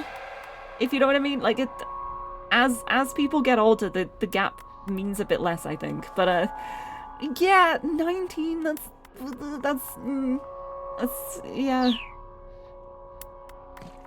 Trying to put aside his paranoia, Osawa resumed his struggle with the clog in the toilet.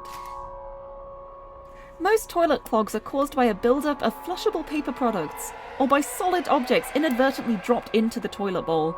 But shockingly enough, on very rare occasions, they can be caused by someone taking a dump that happens to be that big that it gets stuck in the pipe. Apologies to anyone who might be eating right now. I'm glad I'm not. Thanks for that, game. I don't know why you told us that. Oh, goodness! Kajiwara reappeared, still toting the bucket. You seem to be having a lot of trouble there, sir. He made it sound like the whole mess was Osawa's fault. But of course I am. I've never had to do this before. Really? I'd think the research you do would be a lot more difficult than this. Fixing toilets gives me far more trouble, I'd say. So it would seem. Kajiwara stood watching, as if Osawa's efforts made an interesting show. I don't know the first thing about viruses, sir. But I don't find unclogging toilets to be that difficult. You can do it, then. Oh yeah? Osawa snapped. Then how about you fix the damn thing? Kajiwara really was a world-class pro at pissing people off. Are you sure?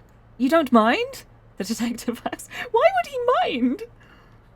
Be my goddamn guest. Osawa shoved the plunger into Kajiwara's hand.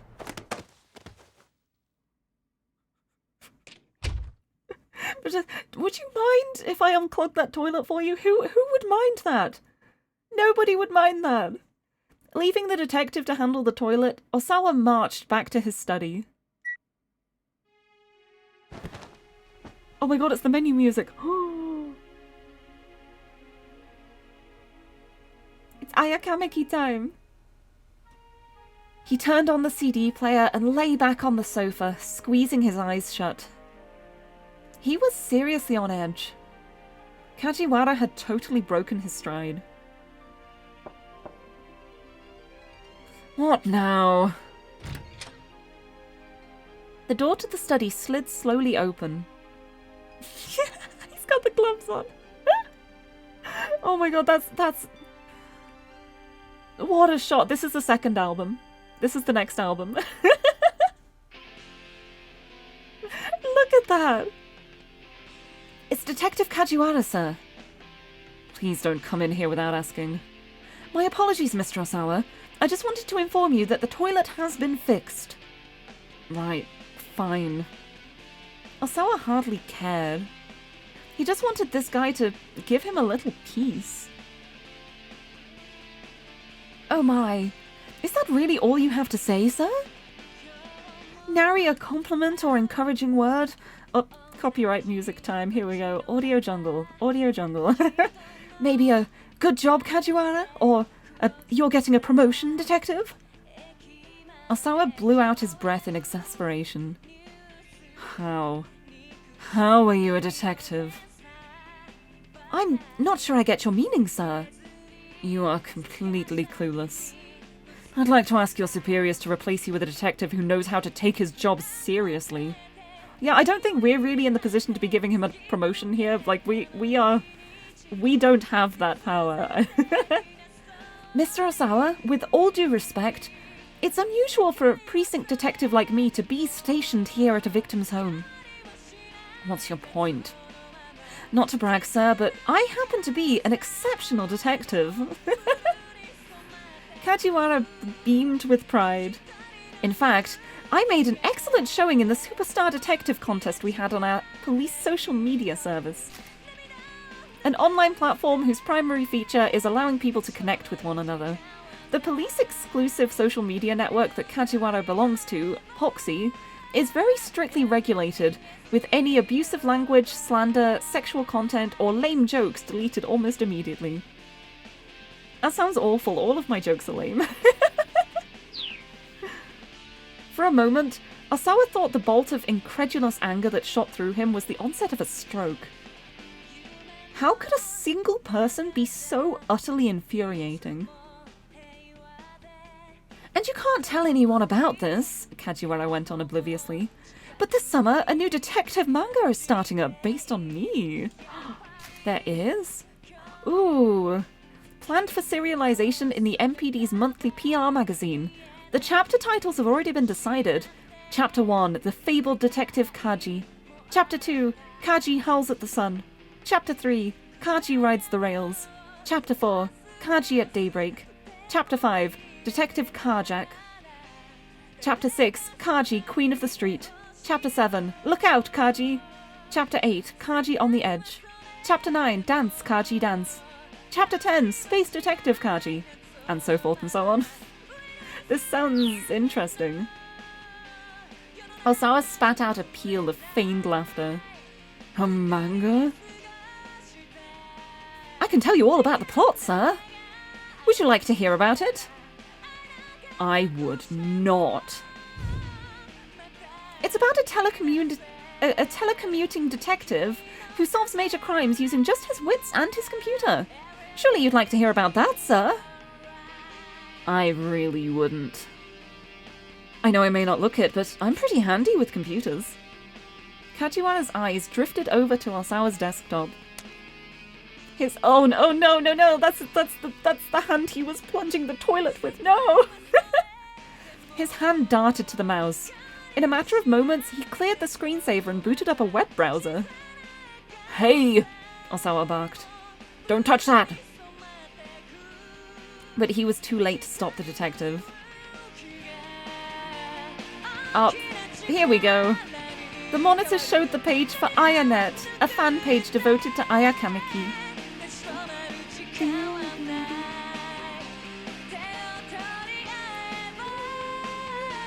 Everything is real, alright. Yeah. Osawa's imminent rage stroke was beginning to make his vision grow fuzzy. Do not trust this detective. I'm the opposite. I trust him with my life. I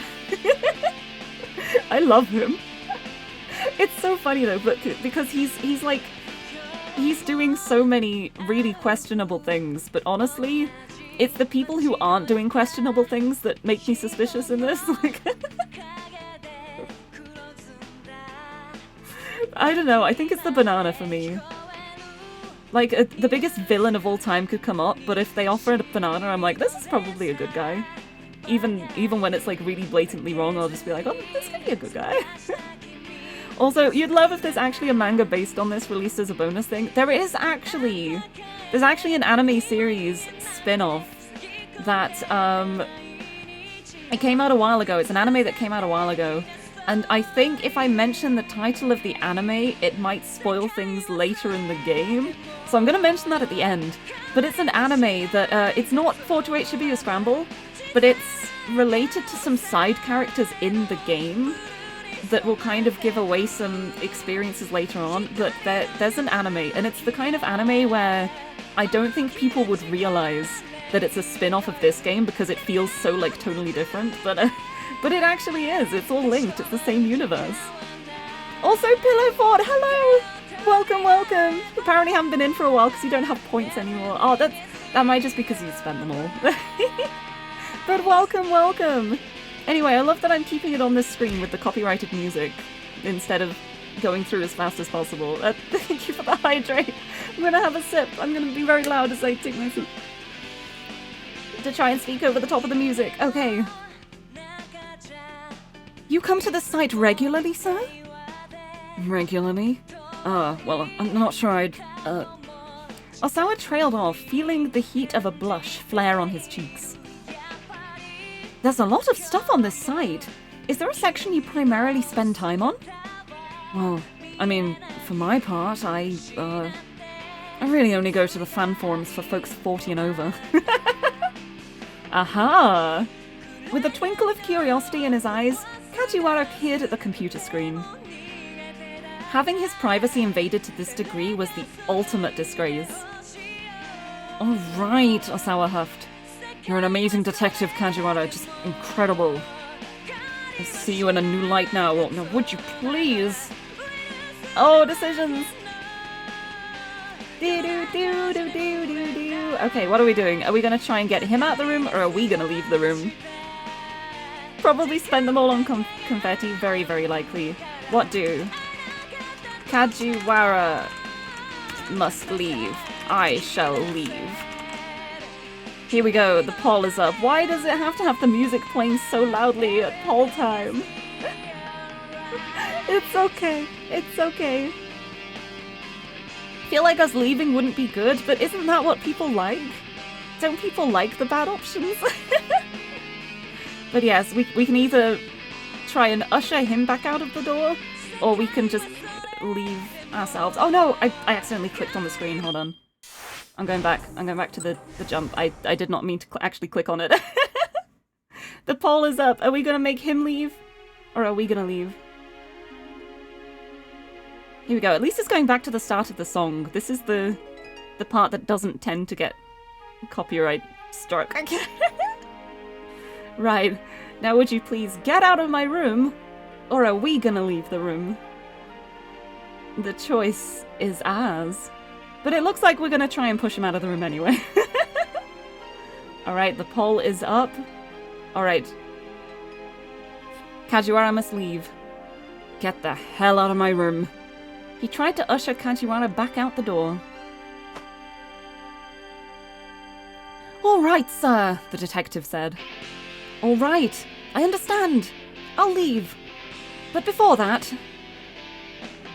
Kajiwara slipped his hand into his pocket. Oh no, has he got a gun? I don't need a damn banana. It's not that, Mr. Osawa. I have something that I think may be important to you. Oh? He held out a small plastic bag. Inside was a scrap of paper of some sort.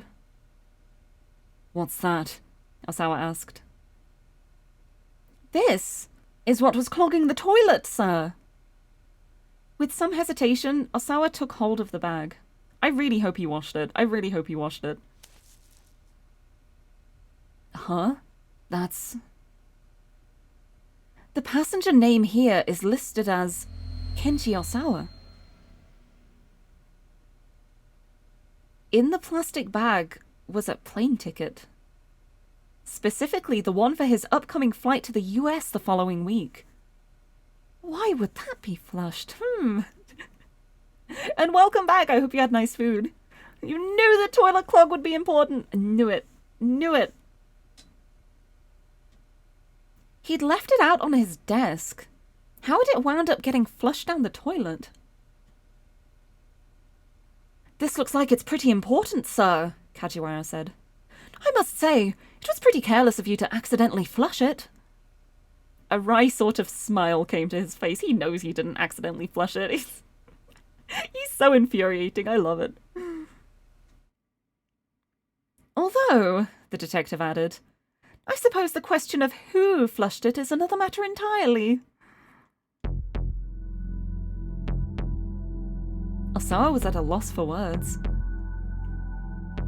Someone had tried to flush his plane ticket on purpose. He was sure of it.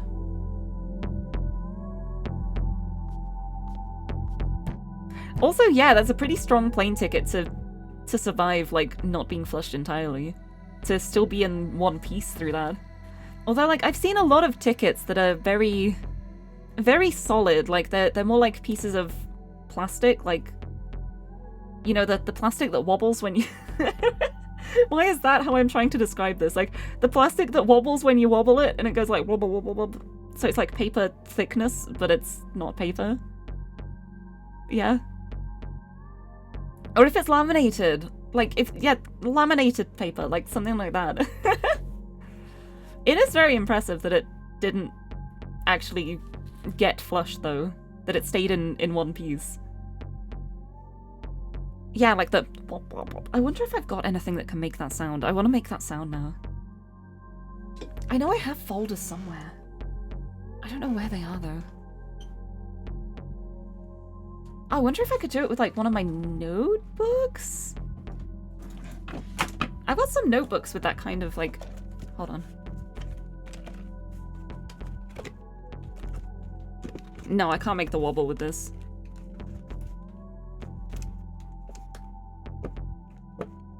No, that's a terrible wobble. I cannot make the wobble.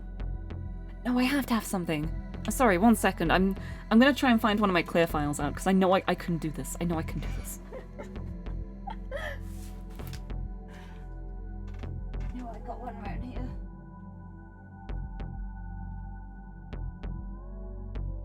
Oh. Oh, will this do it? Ooh, ooh, ooh. I got it, I got it. I got it, I got it. I found something, I found something. I found a Frederica Miyamoto plastic card thing that I got. And listen to this, listen to this. That's the sound! Wobble wobble!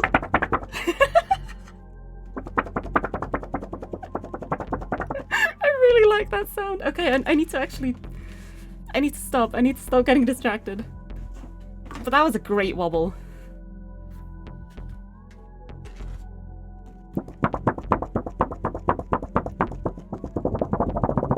Wobble wobble. Yeah. That's so good. Wobble ASMR. If I ever start doing ASMR streams, it's just gonna be me with this thing, and I'm just gonna be going around the mic going... Wobble wobble. Anyway, where were we? He knocked on the door to Ai's room, but there was no response. We know that. We know she's out at the moment. It didn't look like she'd gotten back home yet. Osawa let himself in. Oh. It's also... It feels really bad that they are married, and he's talking about being a family, but they have separate bedrooms as a start. Like, that is... Yeah. Yeah, that is... The stinging scent of her perfume pervaded the room, which was decorated all in white. Clothes were strewn all about, as if to put her slovenliness on display. She'd been like this ever since they'd gotten married, and Osawa had long since stopped caring. It must have been Ai who tried to flush the ticket. He knew she didn't want him going to America, but still, couldn't she have found a better way to get rid of it? Thanks to her, he'd been stuck hunched over the damn toilet fighting with the plunger. Osawa sat down on the bed amidst the brand-name clothing. Then he spotted something odd down by his feet. It was a gold cigarette lighter. Just when had Ai picked up smoking? Osawa picked up the lighter and set it on the shelf next to the bed. He started out of the room, but stopped as he noticed a scrapbook on the bookshelf. The rest of the shelf was filled with fashion magazines, so the scrapbook definitely drew his eye. Curious, he took it down and opened it.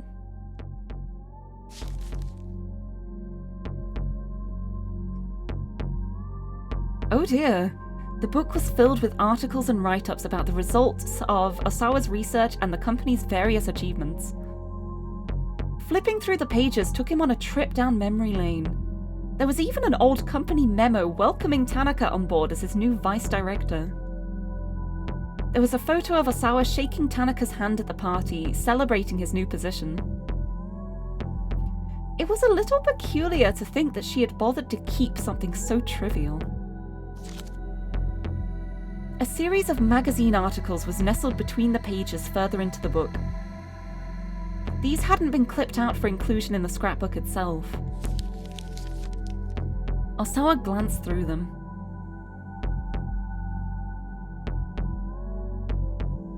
Floundering Okoshi Pharmaceutical arranges marriage of political convenience. Ah! I know what that marriage is.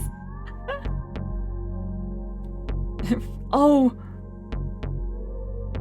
Oh boy, oh boy, oh boy. It was a self-indulgent piece from some rag called 4-Star General Gossip. From right after he and I had gotten married. When the piece had first run, he'd been too furious to read it.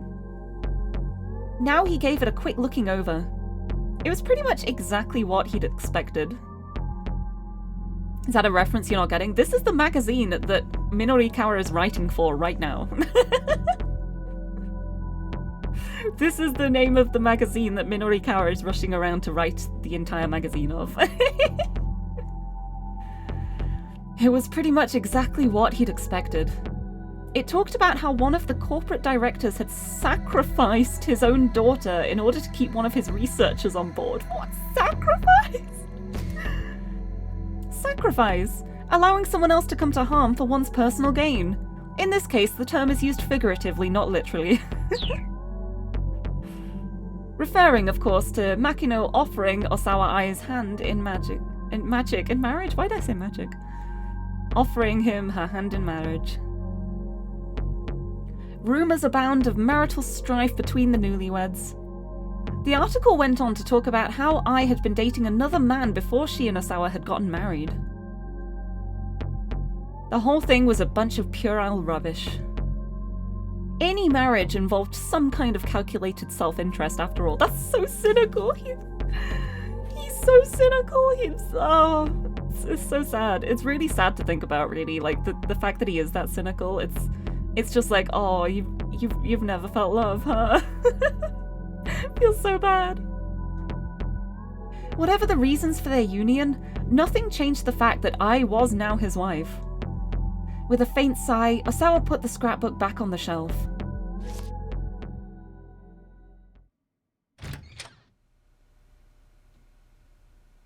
Feeling disconsolate?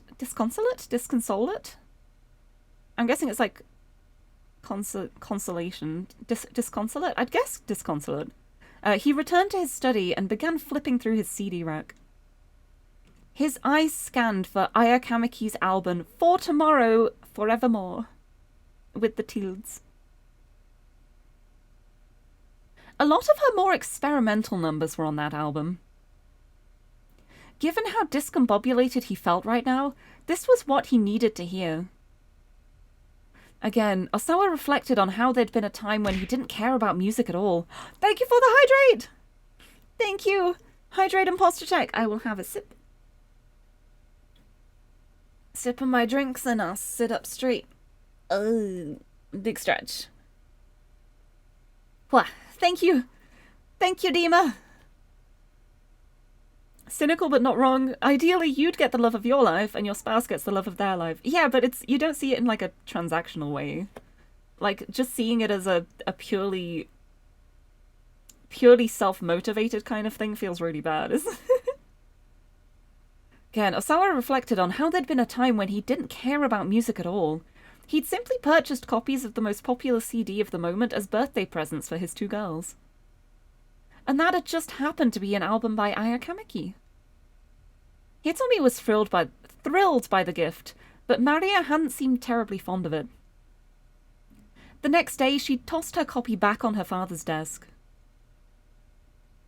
Figuring that throwing it away would be a waste, Osawa had stuck the CD into his computer to give it a listen.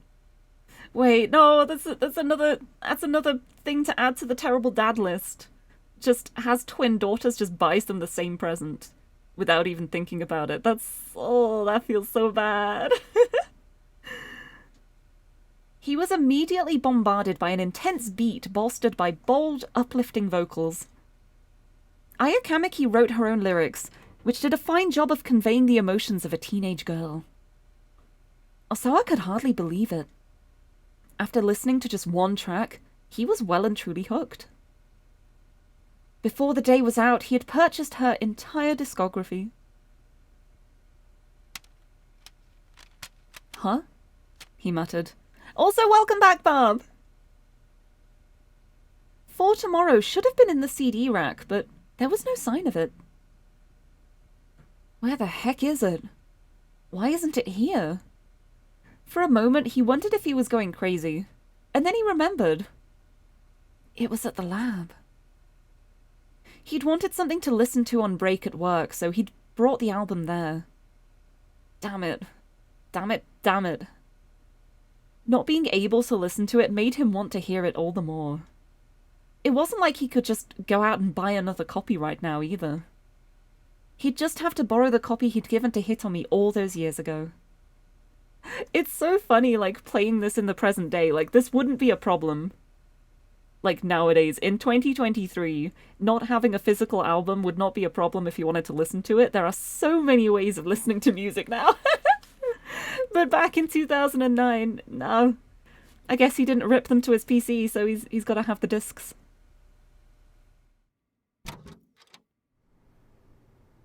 Unable to contain his need to hear that music, he went into Hitomi's room. There, he quickly rummaged through the CD rack beside his daughter's bed. Part of him felt like he was being a little sneak thief. According to the email Tanaka had shown him, someone was trying to kill Hitomi. Under the circumstances, he knew that what he was doing was ridiculous, and yet he still couldn't resist the impulse to find the CD. But his efforts were to no avail. There were no Ayakamiki CDs in the rack at all. Osawa pulled out every CD on the rack, but they were all classical music. He slumped back in disappointment. Man, neither of them liked it.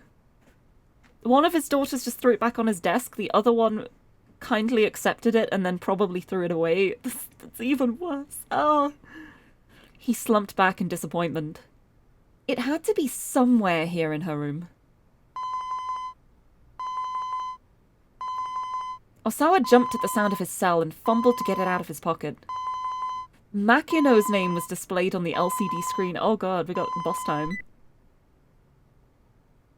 I'm out front.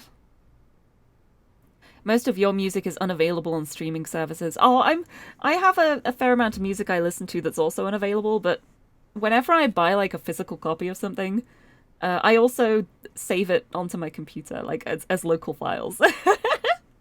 I always rip all the CDs I get to make sure I have them. So then I can listen without even having to put it in. Put the disc in. That was all Makino said before hanging up.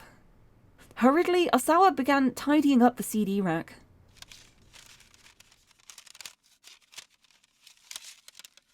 As he worked, he thought about what he was going to say to Makino.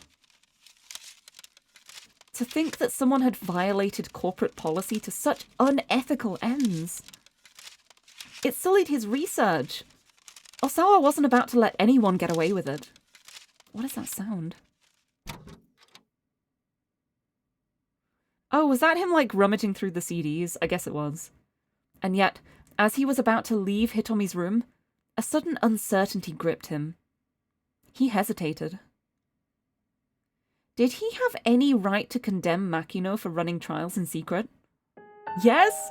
Yes, you do! Yes, you do! That's human experimentation! You definitely have the right to condemn him for that! His hand began to sweat as it gripped the doorknob. No, he didn't. Yes, you do! How could he? His hands were dirty in all this too. Huh?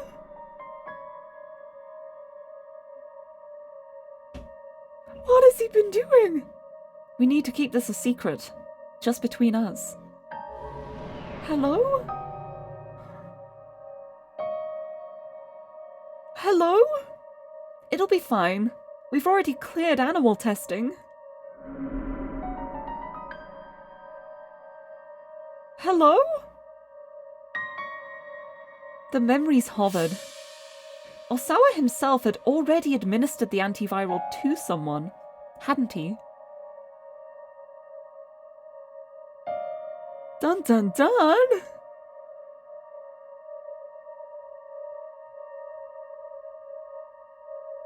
It was the only way. What have you done? Hello? Hello? Muttering to nobody in particular, Osawa trudged toward the front door of his house.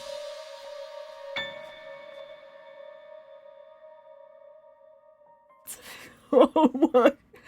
They really are just leaving these on all of the cliffhangers, huh? They're dropping that on us and then sticking it to be continued?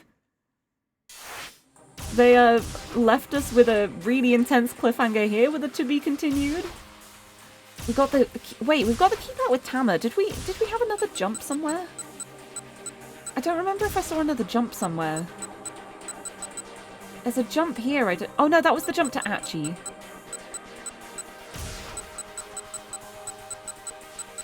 We don't have any on Kanos. No, because...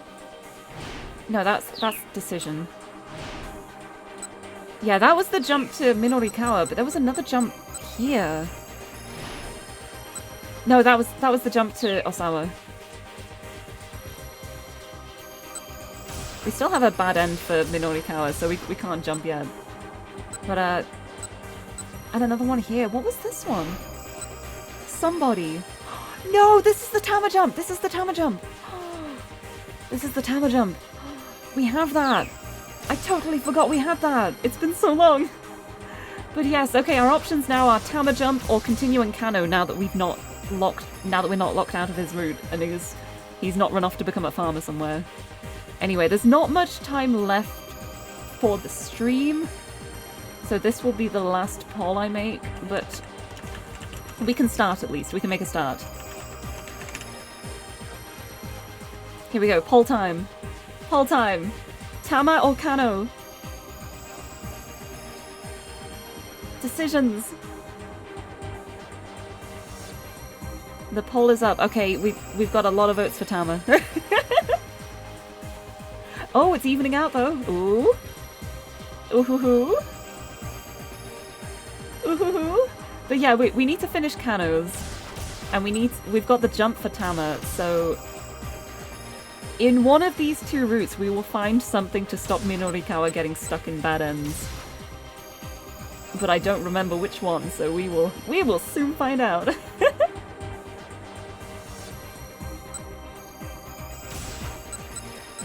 There are so many jumps in Achi's. We did a really good job of doing Achi quite early on, I think. Because he's got all the jumps to other people. I think it's Tama. I think Tama's winning. Yep, Tama wins. We've got the jump. We can finally jump. So with that, I shall hide the poll. And it's Tama time. Oh yeah, this was the cockroach bad end. Teehee. Looked like someone had turned on the lights. Now we can jump. No, we already did this jump. This was a separate jump. Oh, no, we can't do Tama. We need another jump, but later on. I'm so silly. I'm so silly. Sorry for getting your hopes up for Tama time. We still have a keep out. Yeah, I think the only thing we can do at the moment is Kanos then. We need a jump at like 12:35. So maybe in Kanos at 12:35 there'll be a jump then. Yeah, sorry for the fake poll. I tried. Anyway, Kano time. Now that they're still at the cafe and Minorikawa has not driven them away. Ah, the illusion of choice. Yeah, it's like a what there's a game I'm thinking about. And it makes you think that your choices have meanings, but everything goes the same way in the end. I don't know, it's fine either way. I'm sorry for getting your hopes up. It's Kano time. Thinking back to the way Tateno had put his life on the line to rescue a bunch of strangers, made Kano feel all the more raw about just tailing these syndicate members. Life is Strange. Oh, I was sad about Life is Strange. I really liked that game, but it felt very much like the way the ending went made it feel like the other decisions weren't really important, and that made me feel a little bit sad. But it did at least have a big decision at the end, which was very, very different depending what you do. But no, I liked Life is Strange though, even with the copious amounts of hella. Too much hella. Have a hella good time. Hella. I need to stop. Letting the crooks just wander around wasn't going to bring Maria Osawa to safety. Of that, Kano was now certain. Thank you for letting that through. I can't believe I've now had to add as a permitted term, hella gay. This is your fault. This is your fault. I have a specific entry now that a permitted term is hella gay. How dare you? I love it. It's so funny. Letting the crooks just wander around wasn't going to bring Maria Osawa to safety. Of that, Kano was now certain. Shoot, it's bleeding pretty bad, he heard someone say behind him. Oh! Oh wait, this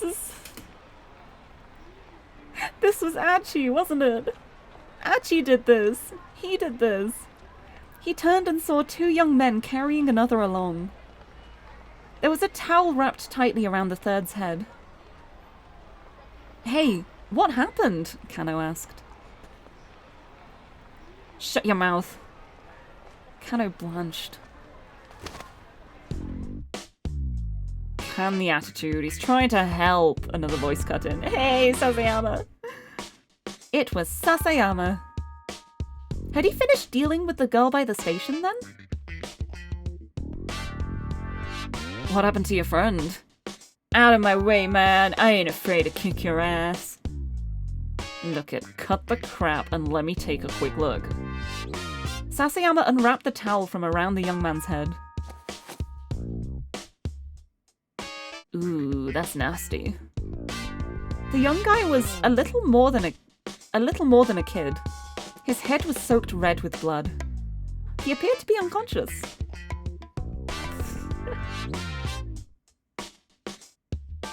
Okay.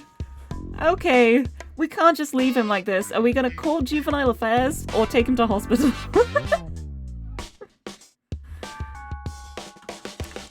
I lied. That was not the last poll of the stream. We're getting another one in. Juvenile affairs or hospital? Alright, the poll is up. What are we doing? What are we doing? Are we going to call juvenile affairs or are we going to take him to hospital? It sounds like we're going to let somebody else do all the work here. Changing topic. You often tend to avoid watching streams of super story-focused games if you haven't played them yet. Yeah, no, I get that feeling too. I'm the same. But I'm glad you decided to check it out. I'm really glad you did decide. And if you do end up really liking it as well and checking out the VODs, then I recommend playing it as well. It goes on sale quite frequently. It usually goes on sale and it's like a really, really cheap price for what the game is and the amount of hours of entertainment you get out of it. So if you like it, I recommend stick it on your wish list, wait for it to go on sale, get it cheap, enjoy game. It's a good game. But yeah, thank you so much for deciding to stick around though. I'm so glad you've been enjoying it too because it's one of my favorite games. I love it so much.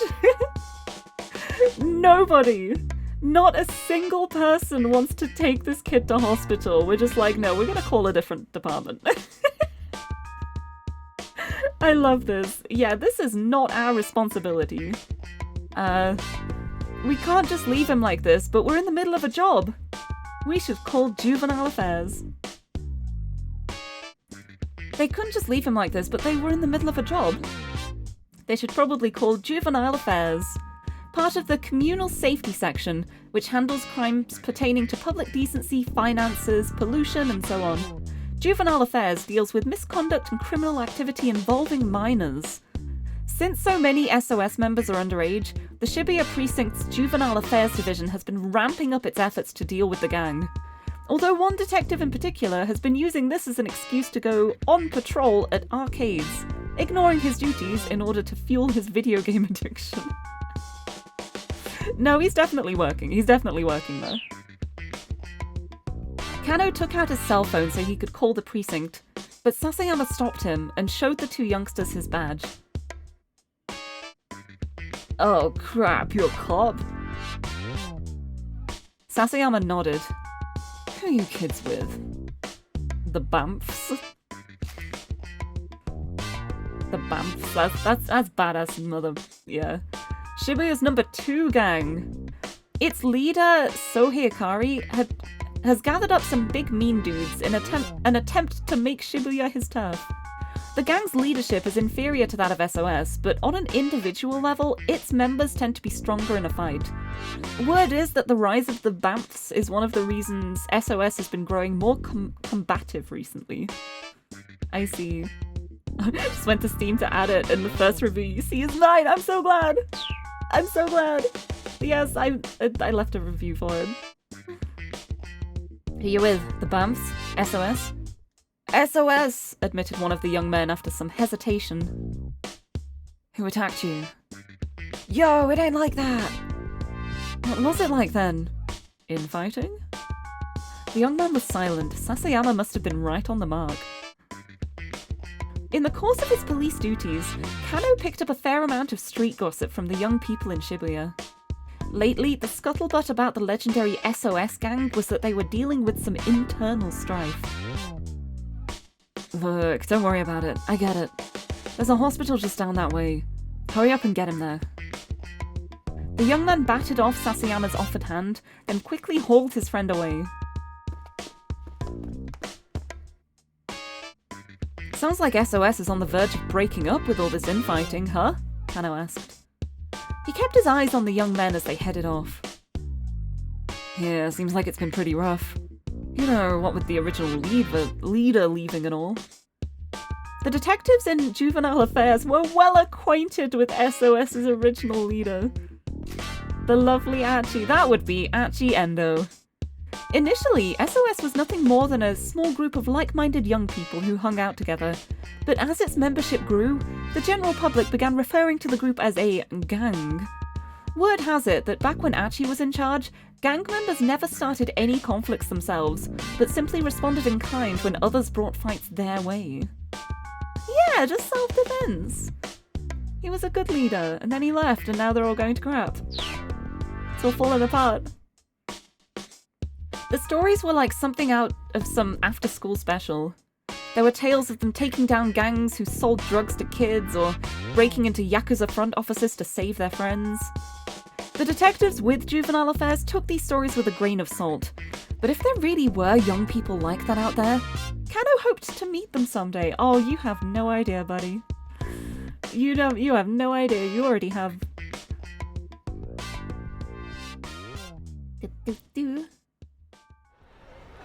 Right, well, they're off to hospital now. The detectives had to hurry to catch up with the man they were tailing. He was still strolling along, seemingly in no particular hurry. They kept him in sight as he crossed another pedestrian overpass and circled back around.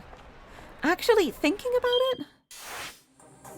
yeah, I think this might be a good spot to leave it at for now, because I'm noticing it is very, very close to 6 PM, and I need to go get some dinner, so... the fact that it's changed to like another time block now feels like a good spot to leave it at for next time. So I am going to leave it there. And we have some interesting situations to figure out next time. Thank you for the headband!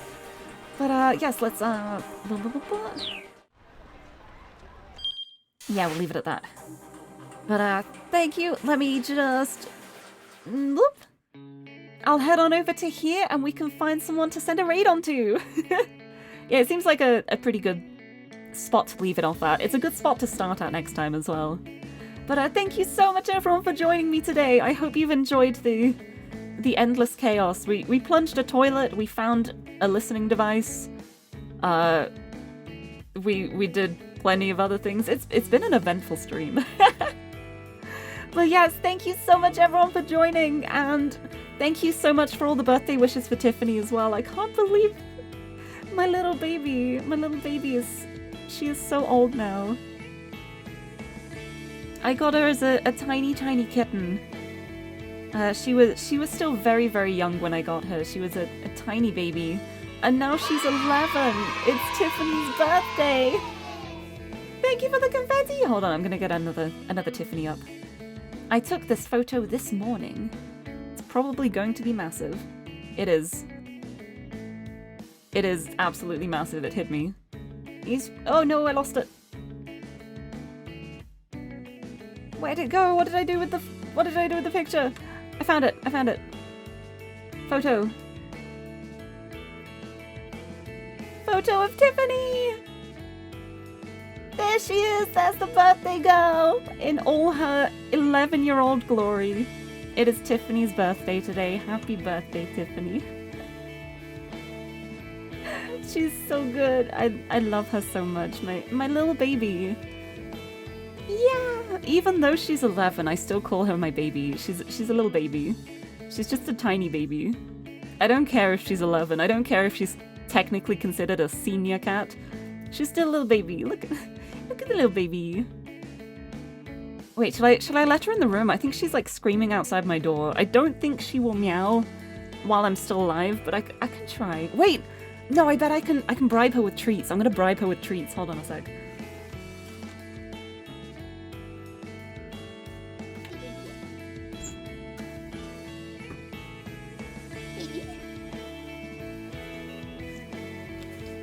Hey, baby.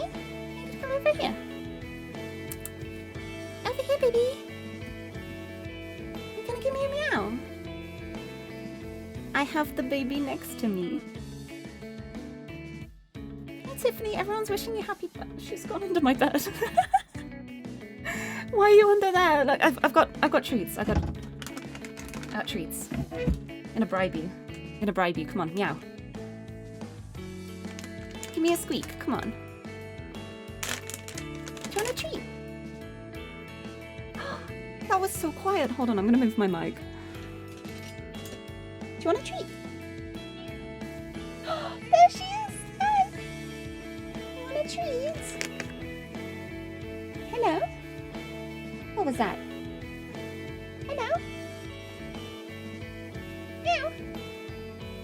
You gonna talk to me? Hello? Oh, she jumped up to me and started purring. I feel bad now. I gotta give her the treats. I gotta give her the treats. Hold on. Good girl. Treats for Tiffy. I'm spoiling her. It's her dinner time and I'm giving her treats. But it's her birthday. If she can't be treated on her birthday, when can she, right? Here you go. Enjoy the treats. It should keep her sated until I can actually give her dinner. But yay! It is Tiffy Day! Happy Tiffy Day! A little Tiffy on the wall. There we go. Right, let's find someone to send a raid over to so I can get myself dinner and also get Tiffany some dinner because I think she wants it. I think she wants her dinner now. Right, who we got? Who's online? Let me have a quick browse. There's quite a few people I know who are online. Ooh. Oh, Sylphie's online. Mary's online. Mary's doing a subathon at the moment. Oh, I don't know who to raid. Oh, I feel like I get less opportunities to raid Sylphie, so I want to send the raid over Sylphie's way. Because they're really cool. Sylphie's another member of Verpro, doing some art commissions at the moment, doing like an art commission stream. And it seems very comfy, so I think I'm going to send the raid over their way. But thank you so much everyone for joining me today. Here is the raid message. There it is. If you're subbed, we have Lirie Fire. If you're not subbed, we have Still Fire. Because this game, everything happens so much. But thank you so much, everyone, for joining me today. I'm gonna get this raid set up. Bum, bum, bum, bum. Raid is ready. I'm gonna go have some dinner. And then I'm gonna give Tiffany loads of treats. And she's gonna have the loveliest birthday. But thank you so much, everyone, for joining me today. Thank you for all of the love, all the support, the Tiffy presents. Yes, thank you. I forgot what I was going to say. Oh, I'm getting my hair done tomorrow, so I won't be streaming at the normal time, but I still wanted to do a stream. And I also have not done the latest update for Honkai Star Rail, so I figured, why not just stream that? So tomorrow's stream is going to be something a little different than what I usually do. I haven't streamed it before, so we'll see how it goes. But I'm excited. I'm looking forward to it. It should be comfy either way. But yes, thank you so much, everyone, for joining me. And until next time, bye-bye!